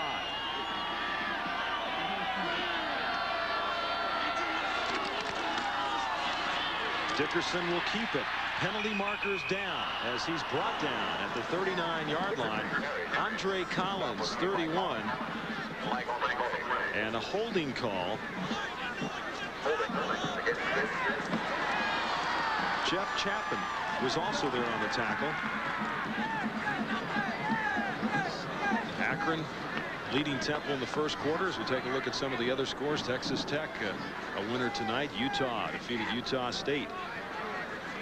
UTEP over San Diego State beat BYU last week. I don't know how you figure the Aztecs this year, but UTEP has got a solid football team. Chances are they may not go to a bowl. Offense during the run, 10-yard penalty from the previous spot. Repeat the down. So the holding call, they're going to repeat the down, and that'll make it 2nd and 15 as the ball is moved back to midfield. Less than a minute to go, third quarter. Pitt leads Penn State 14-7.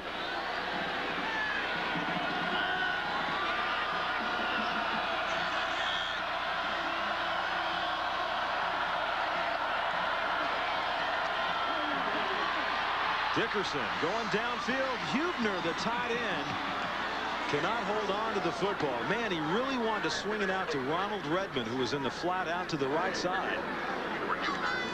But he has enough athletic ability. Penn State stopped the play that he wanted to call, and he almost made a 15-yard gain on a play that he was improvising. He's a tremendous athlete. As you know, he went to Martin Luther King High School in Detroit, and he was an all-star in football, basketball. He can play anything. He's a great all-around athlete. And a draft pick by the Kansas City Royals in baseball. 3rd down and 15.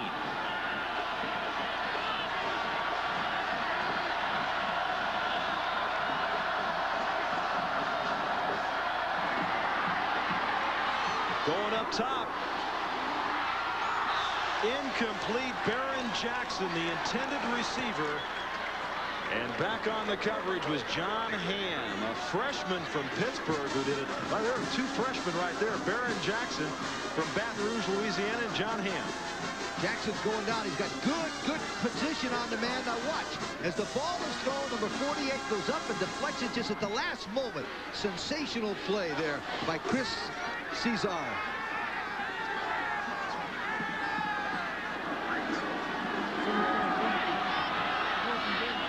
Yusef Washington. That is 35. Angles it to the near side. Gets a good bounce inside the 15 to the 13-yard line. And coming up after our game here, 37 yards on that punt by Yusef Washington. Be sure to stay tuned for 10th-ranked Wyoming. I'm taping this game. I want to see this. And the Houston Cougars, who rolled up 60-some points on Texas. We were talking about that game. You feel that Houston's got speed that Wyoming's never seen? I think they've got speed that Wyoming's never seen before. They're playing on the artificial turf inside, and it'll probably be whoever scores last is what I think. 1st and 10 for Penn State. 19 seconds, and movement on the right side. 71, Tim Freeman, the tackle on that side. Jumped off, and that's going to be a penalty against Penn State.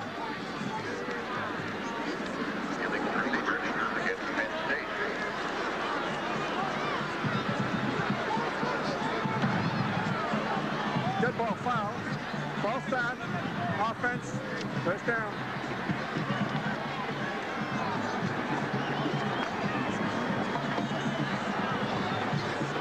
First down and 15 for Joe Paterno and the Nittany Lions of Penn State. Pitt has been dominating, but they only lead by a touchdown.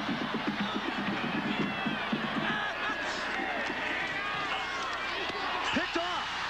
Lonzo Hampton at the 5-yard line.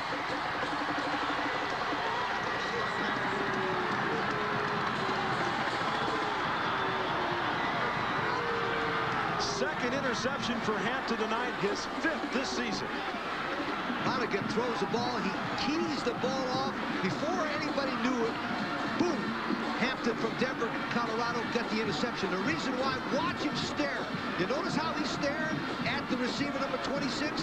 Hampton looked at his eyes, saw that, took a jump, interception, big play. Now, they've got to try to score a touchdown here.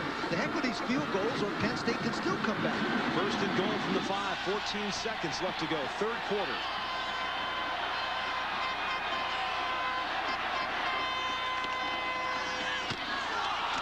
stuffed behind the line of scrimmage.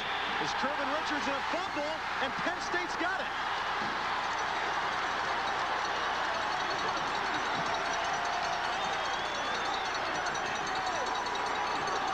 31, Andre Collins has the football. I think he gets hit almost before he has the ball. Yeah, sure, it was a poor handoff. I think what it was that Richards thought it was going to be an option play because they're faking the option, you notice? And he doesn't even look for the football. So what happened is probably miscommunication between 15 Dickerson and 27 Richards on that play. What a golden opportunity wasted by the Pitt Panthers, and so Penn State gets it back now. Turnovers have been a big story. 1st and 10, 9 seconds to go, 3rd quarter. Terry Smith in motion as they give it to Gary Brown, who gets a couple as the clock will tick down to end the 3rd quarter of play from Beaver Stadium. We'll be back with the final 15. One more bucket of that feed, Bob.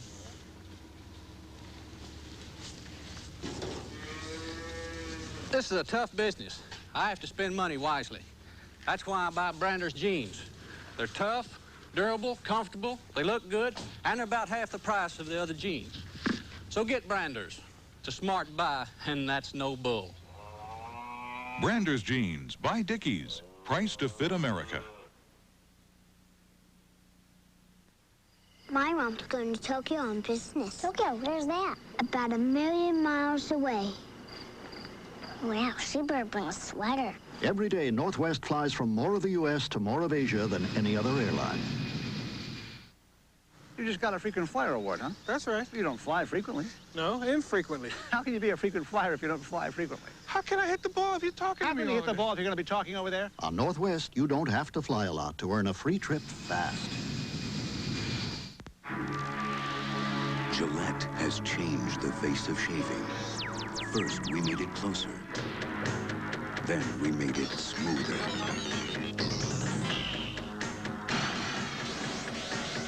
Atra Plus. Its Lubra Smooth Strip actually releases lubricants to glide the razor more smoothly. Incredible smoothness from the first stroke to the last. The Atra Plus system. First we made it closer, then we made it smoother. How hot can it get inside your car's engine? This hot. 570 degrees under extreme conditions. Take a leading motor oil. Take Mobil 1 and watch. Of course, Mobil 1 costs more, but under extreme conditions, when you see what can happen to conventional motor oil, it doesn't pay to play with fire. Mobil 1. Isn't your car worth the extra protection? Just when you thought you knew which battery was best for your car, along comes this dynamo, the Megatron 34 from Interstate, the runaway leader in every performance test by America's leading consumer products rating service, with cranking power that ran circles around better-known brands and reserve energy that left others stranded. Megatron 34 from Interstate. A bit of a show-off, perhaps. But then, it did test best. Ask for it. Welcome back to Beaver Stadium. Roger Twyman, Lee Corso with a great football game. Pitt leads Penn State 14-7 as we start the 4th quarter. 2nd down and 8 from the 8-yard line. Penn State with the wind to their back now. Smith in motion to the near side. Brown. And he's brought down at the 9-yard line. And it was Carnell Smith, the junior from Toledo, Ohio, number 91, who made the tackle.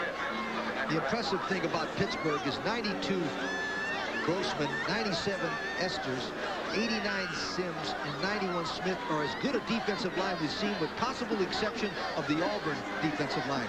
It's the 2nd best defensive line we've seen all year. Total yards, Pitt 161, rush 61, Penn State on the ground. You saw the passing differential. 3rd down and 6.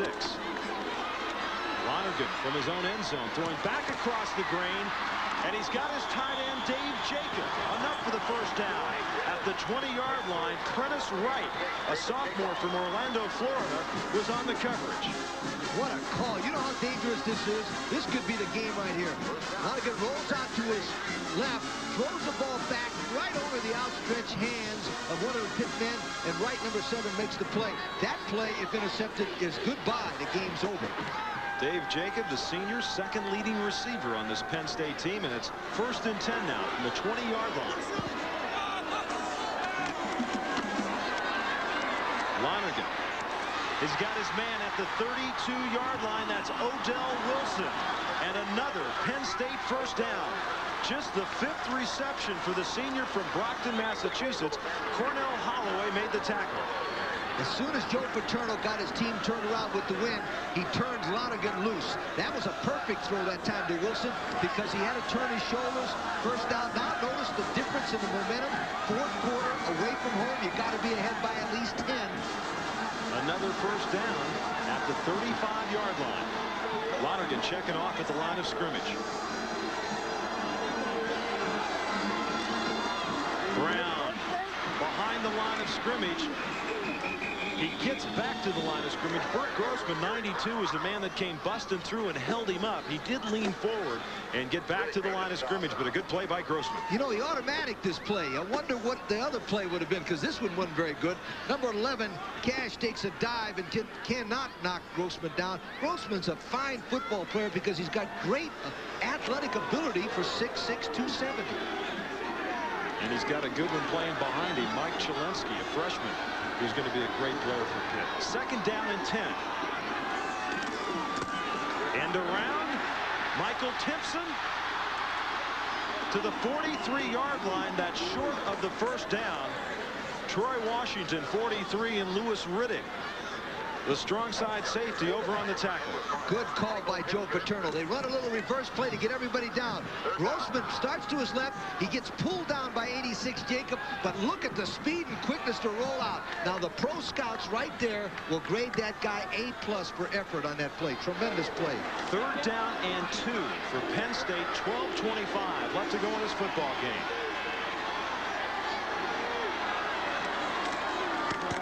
Brown. First down, Penn State, the 49-yard line. Troy Washington made the tackle. And now all of a sudden the Pitt safeties, Washington and Riddick, were calling their name a lot. The reason why Penn State's moving the ball now is they've got more mixture, better balance. A pass here, a reverse here, an inside play there. Now they've got the Pitt defensive team guessing. And when you're guessing, you don't hit anybody. 1st and 10 at the 49-yard line.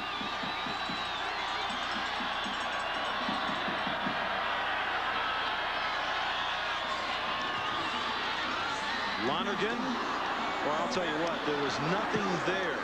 Absolutely nothing. David Daniels was running a slant. Now I saw Lonergan put up his left hand before he counted the signal. Was that a hand signal to Daniels? Yes, it's called sight adjust, which means they're going to run some kind of an X pattern, and you do that visually because usually you can't hear the crowd. Paterno's got a well-coached football team. In a situation like that, you use visual signals instead of oral signals. Did you see Paterno? He's got the jacket off. It's getting cold, but he's a little warm right now. 2nd and 10. Smith is in motion to the far side. Gash to the 40-yard line. Sam Gash and Troy Washington once again had to bring the big fullback down. 6 foot 225. A sophomore from Hendersonville, North Carolina. They're going to get Osavsky this time. Notice he went to the right first, but number 69 comes from the left side and knocks him down. That's Brubaker. Now, the reason why Osavsky went to his right or left there first is because they did a little counteraction. He went for the first bite, and they come back with misdirection play the fullback. 1st and 10. The ball's at the 40 of Pitt. Timpson in motion. Brown up the middle. Brown to the 30, and another first down. Riddick in Washington again. And this has been the best sustained drive that Penn State has had so far in this game. Because Penn State's line now is starting to control the game. Watch the blue line come off the line of scrimmage. Blowing everybody down the line of scrimmage. And I'm going to tell you something, Lee. These are a lot of backup offensive linemen in there. 60 is Monahan. You mentioned Brubaker. He's a backup tackle. These are not necessarily the first stringers in there for Paterno. But they're fresh. Timpson in motion. Gash. Couple of hard yards over the right side. A gain of a couple. So Sam Gash, Leroy Thompson, Gary Brown, John Green. Paterno utilizes a lot of backs when he doesn't have that one great one. He had the one great one, as you mentioned, Blair Thomas. He thought he would be the Heisman Trophy winner. Because of Paterno's offensive scheme, you've got to throw the ball to the wideouts and have an All-American tailback before you can win. 2nd and 8 from the 28. Timpson in motion.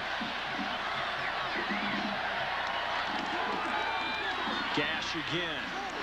He's to the 26-yard line.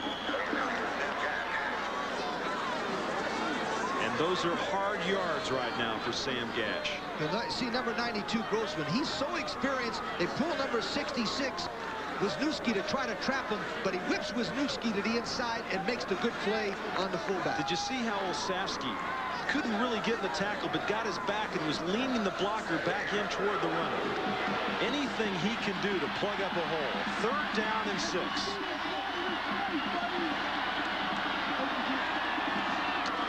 And around to Timpson.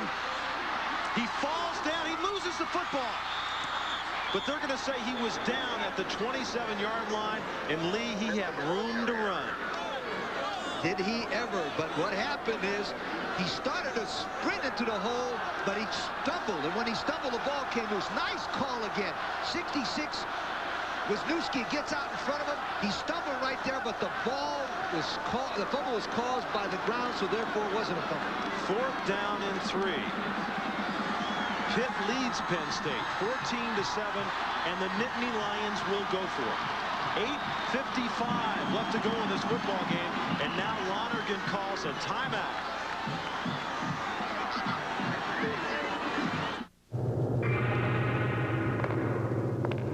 What Volvo knows about building cars, other companies would like to know. The expertise to develop such advances as an ingenious multi-link independent rear suspension and to incorporate a remarkable anti-lock braking system.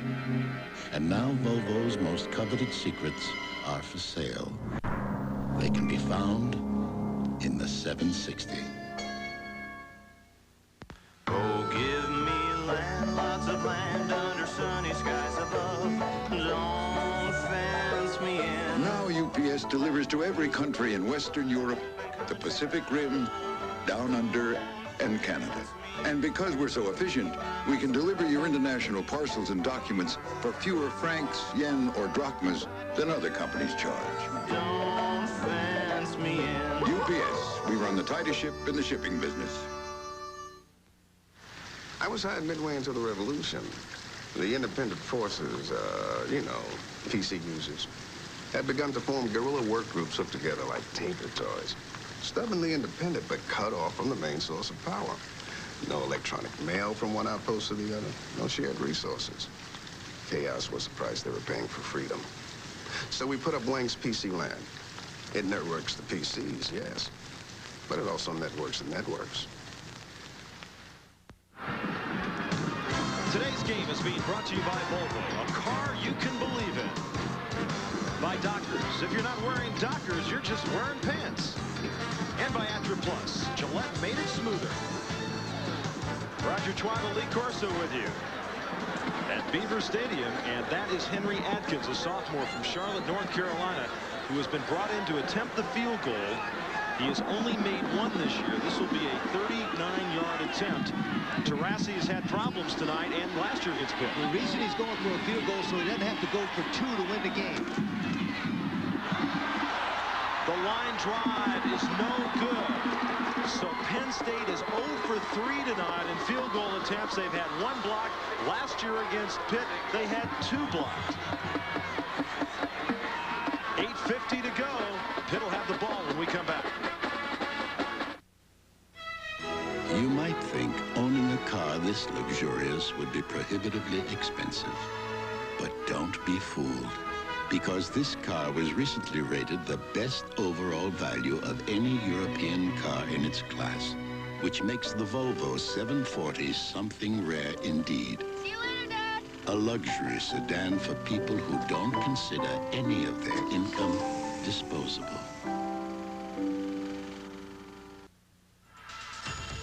The product. The proving grounds. The results. STP gas treatment is the edge.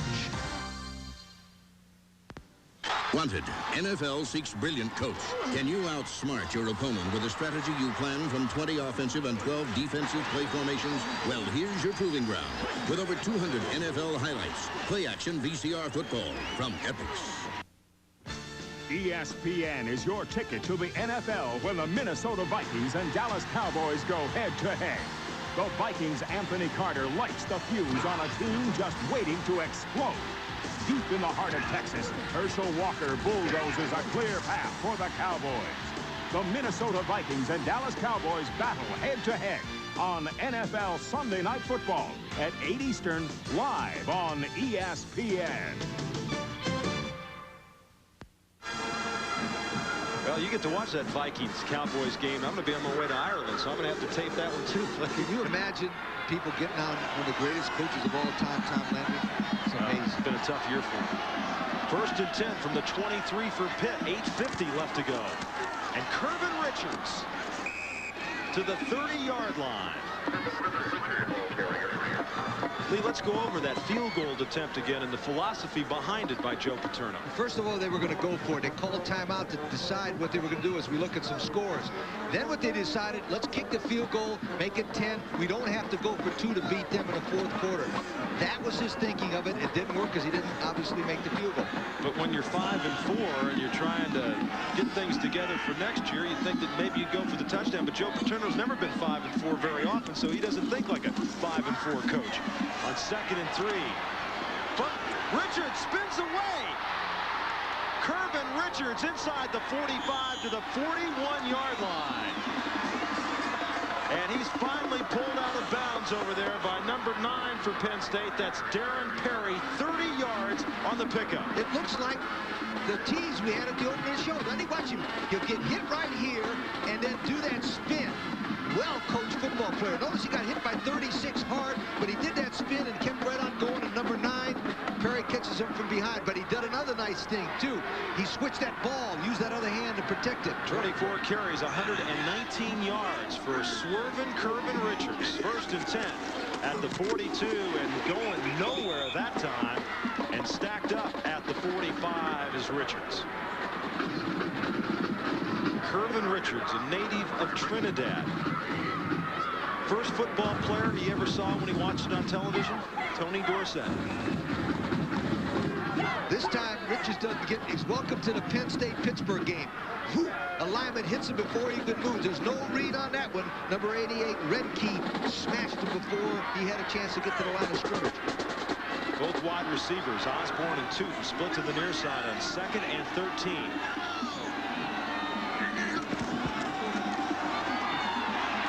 Dickerson coming toward Osborne, but a lot of pressure being brought that time by 84 Keith Karpinski. And it was interesting as Osborne and Crossman were lining up out there. They both pointed over toward the vicinity of Karpinski, and he certainly came with no one trying to block him. That's what they call sight adjust, which means that Karpinski was the key. If he was to rush the passer, the outside receiver does a post and the inside receiver does an outside. Great idea, but they didn't execute it right. 3rd down and 13 now with 7:19 to go in the game.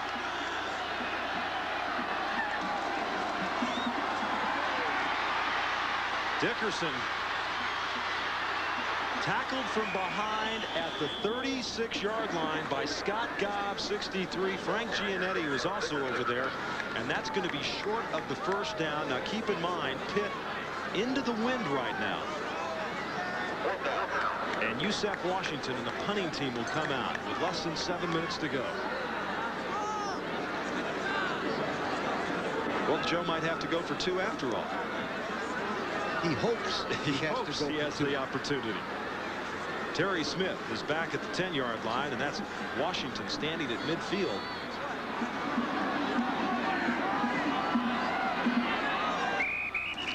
And time ran out, so the 30-second clock ran out. Well, they did that on purpose so they could have 5 more yards to kick it. But now at Penn State smart to just decline the penalty.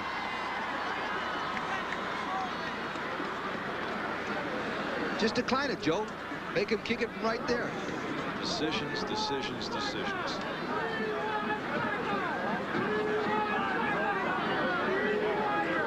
Well, looked like he wants him to step it off. I don't know why. That's exactly what Penn wants him to do. Delay game. Offense. 4th down. Okay, now watch. The ball will end up on the 6-yard line.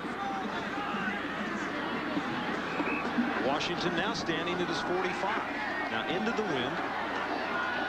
Smith at the 10-yard line still. Clock running, 6:20 left to go in this football game.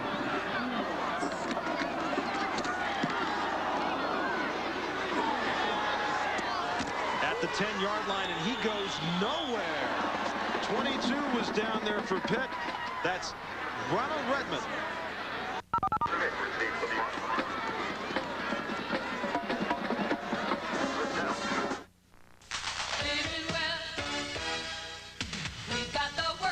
Today, for 12 hours only, Living Well Fitness Centers are offering a great workout program for only $88. That's right, today only. Get 1 year for just $88. What are you waiting for? Get to the phone right now and call Living Well so you can get started on looking and feeling great for only $88. So if you put on a few of those unwanted pounds and inches, give us a call now. But hurry, this offer ends today.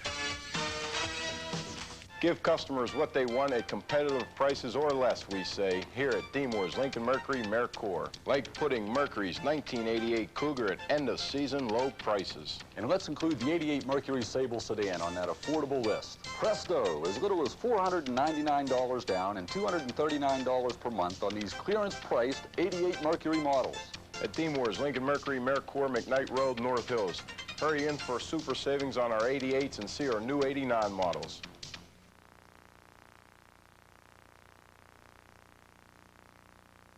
Hey, why are all these people smiling?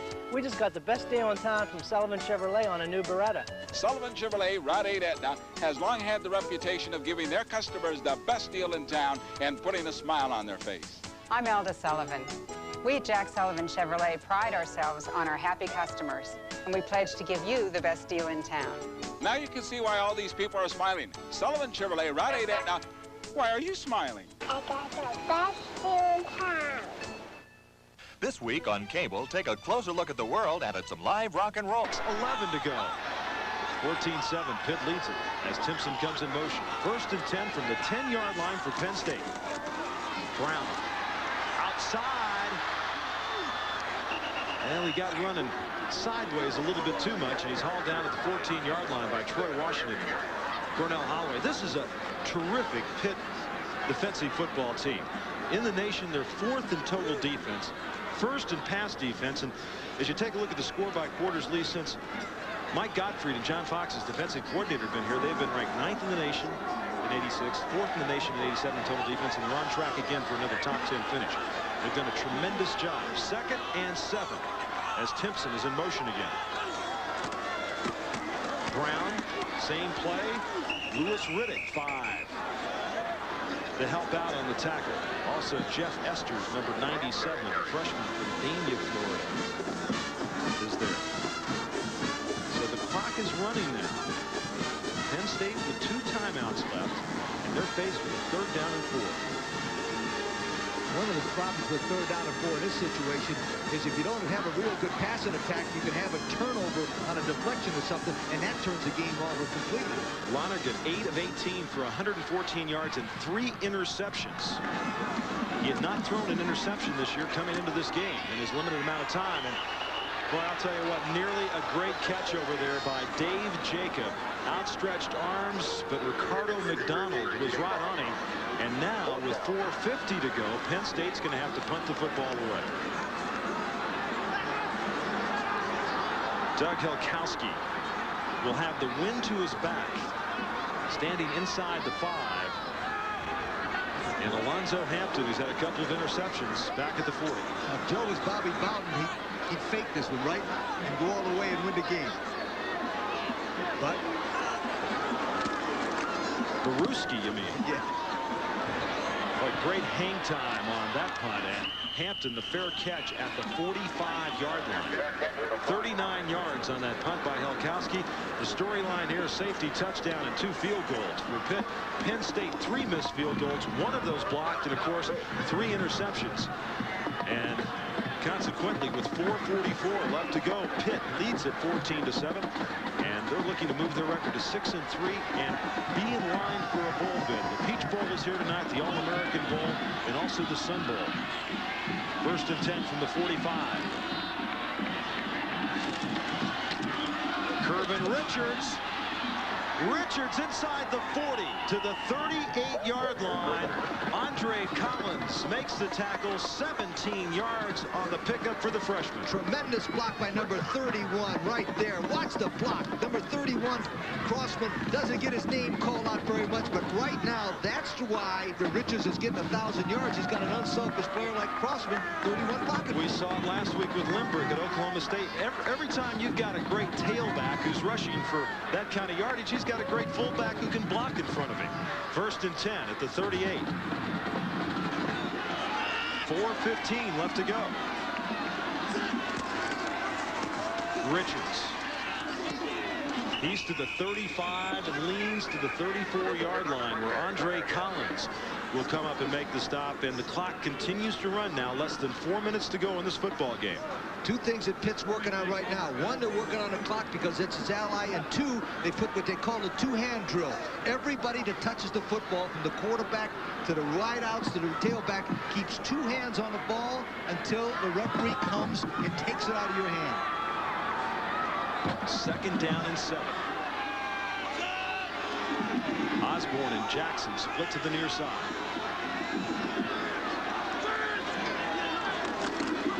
Curvin Richards. Richards to the 27-yard line. Let's go to Tim Brando. Tim. All right, Roger, thank you very much. And let's show you Florida State. They still have an outside shot at the Fiesta, a better shot at the Cotton, not out of the Sugar Bowl chase.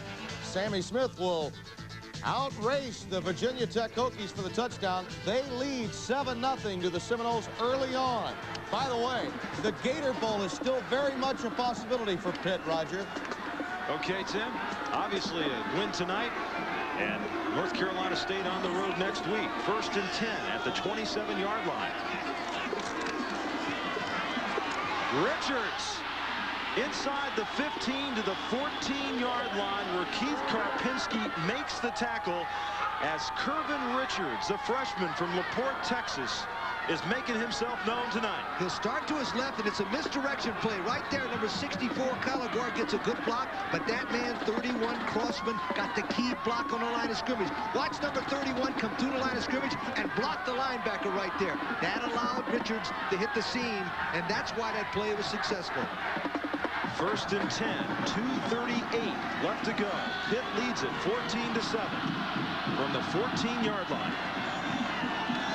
Fumble, and Dickerson falls on it. They'll lose a yard. As once again this week, as they did last week against Rutgers, Pitt has controlled the football. They haven't been able to punch it in, Lee, but they have controlled the football. That's why they play great defense. The other team's offense doesn't ever get to come on the field. Now, what Pitt is doing right now is they're just going to work the clock if necessary. They will kick a field goal to go 17-7, but they don't want to do that because a blocked field goal could lose the game for them. 2nd down and 11.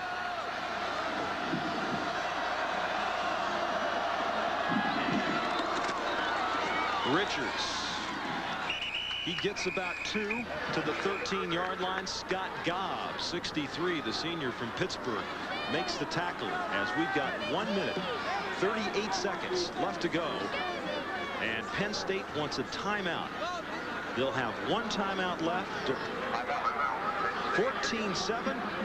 Pitt leads it. Introducing Stanley cordless tools with power that won't quit. Because unlike many other cordless tools, the new Stanley cordless drill and cordless screwdriver are designed with removable, rechargeable battery packs. So the only time they stop working is when you do.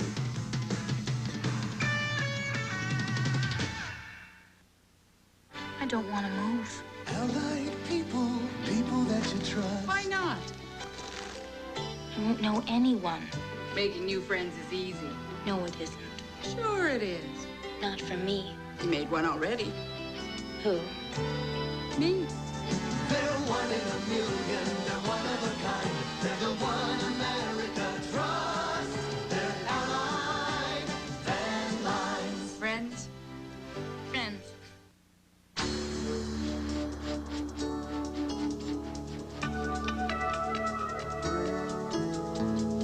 The Clydesdales, the symbol of Budweiser quality.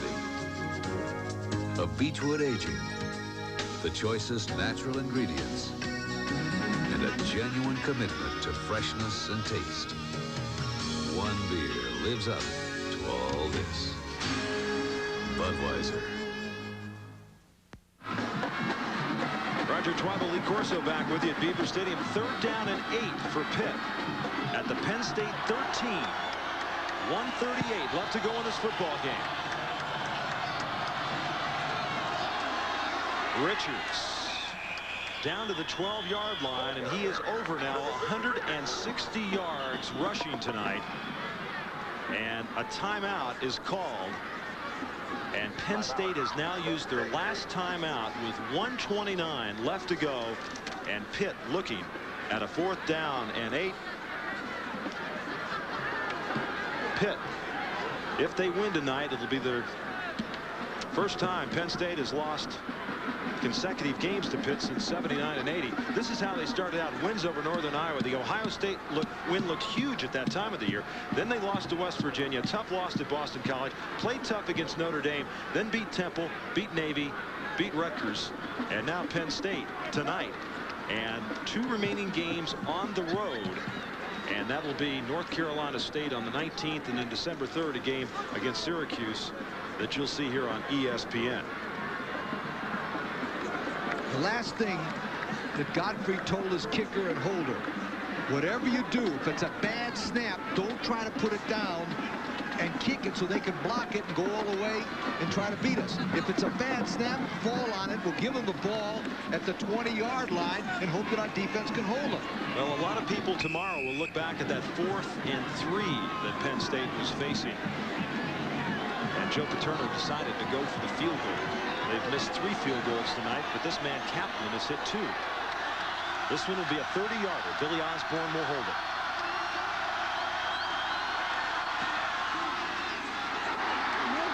It's no good, so there is hope with 1:24 left to go, but Penn State has no timeouts remaining.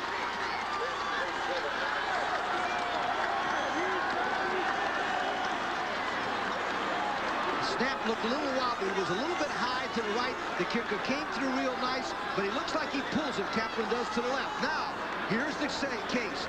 Keep your eye on number 5, Timpson. He's a game breaker. He's got the speed.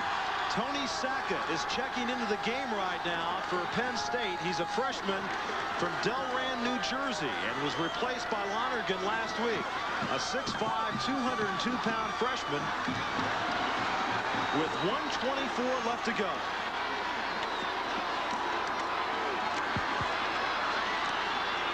Sackett is sacked at the 15. Tom Sims with his 2nd sack of the night as the clock continues to run. Penn State has gone 48 consecutive non-losing seasons.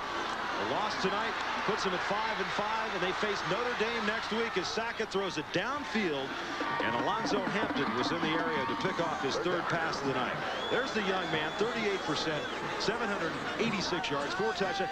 And Lee, he was forced into the starting job when Bill was injured early in the year. Lonergan was injured, And Paterno doesn't like to play freshmen, especially freshman quarterbacks, but he had nowhere to go. Well, he wanted a redshirt.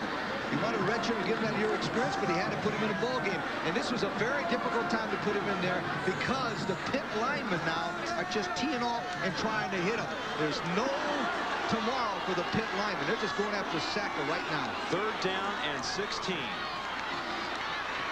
Timpson's open. Just overthrows him at the 32-yard line. That would have been enough for the first down. And that'll bring up a 4th down with 52 seconds remaining. This Pitt football team is a good young football team. They've got a scattering of veterans, guys like Stepnoski and some of the fine defensive players, but for the most part, it's a team of the future, as Penn State is. And this is their last hope on 4th and 16.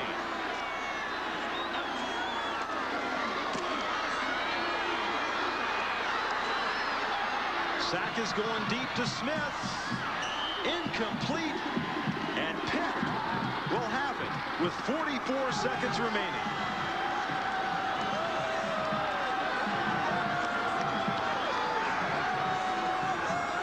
Good coverage that time by the Pitt secondary. Number 3, Hampton. Number 5, Riddick were all deep. Good coverage. Watch 3. Good position by Hampton. He was in good position. Number 8 tried to run over and catch the football. But obviously today, the team with the best young line, offensively and defensively, won the Pitt-Penn State game, and that was Pittsburgh. Paterno said, I think West Virginia's got a great line. They're a veteran line, but the Pitt offensive line has impressed me more than any that I've seen this year. 1st and 10, 44 seconds left to go, and Dickerson will just fall on it and run out the clock. And Pitt will move their record to 6-3 on the season. They've got a date with North Carolina State next week, and Penn State will move to 5-5. They've got Notre Dame and South Bend, and it looks like for the first time in, boy, nearly 50 years, they'll have a losing season unless they can pull a major upset. And I tell you what, unless they do something with their offense to get more balance in it, they're not going to be able to score. Their defense just got worn out. Paterno is one of the great living legends in the college profession. Right there, that man. And he's had a great football career. This is a tough year. But remember, 1990, Paterno will win the national championship again. He wins it in 82, 86, and 90. Loose football. Penalty marker is thrown. Now, penalty marker is thrown. A penalty marker's thrown down at the 15-yard line. The scoreboard clock shows no time remaining. The players want to start celebrating. Mike Gottfried wants to get off the field and head back to Pittsburgh. But now they're taking all the players off. As we take a pause here for the officials to decide what they're going to do, because you can't end the game on a penalty. Unless the penalty was on Penn State, and then they could decline it. But it was on Pittsburgh, so they'll make him snap it one more time.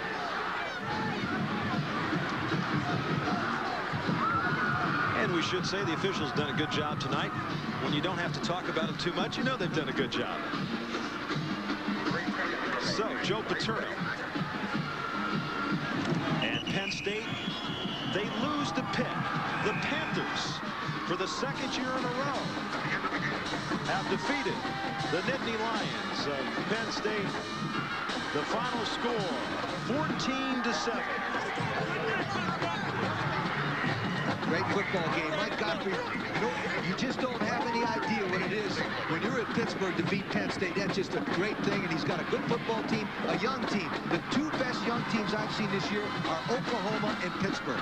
This was the 88th meeting between these 2 teams, and there's a young man that you'll hear a lot more about this year. You'll see him again on ESPN. He'll be in a bowl game somewhere. Darnell Dickerson. For Lee Corso, I'm Roger Twabo. Thanks for being with us. 14-7 the final. Let's go to Tim Brando.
athletes whose unique style enabled them to leave a lasting impact on the world of pro football.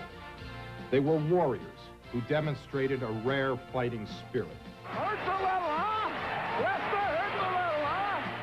Wizards who made breathtaking magic. He was a self-made receiver and was a genius in what he did.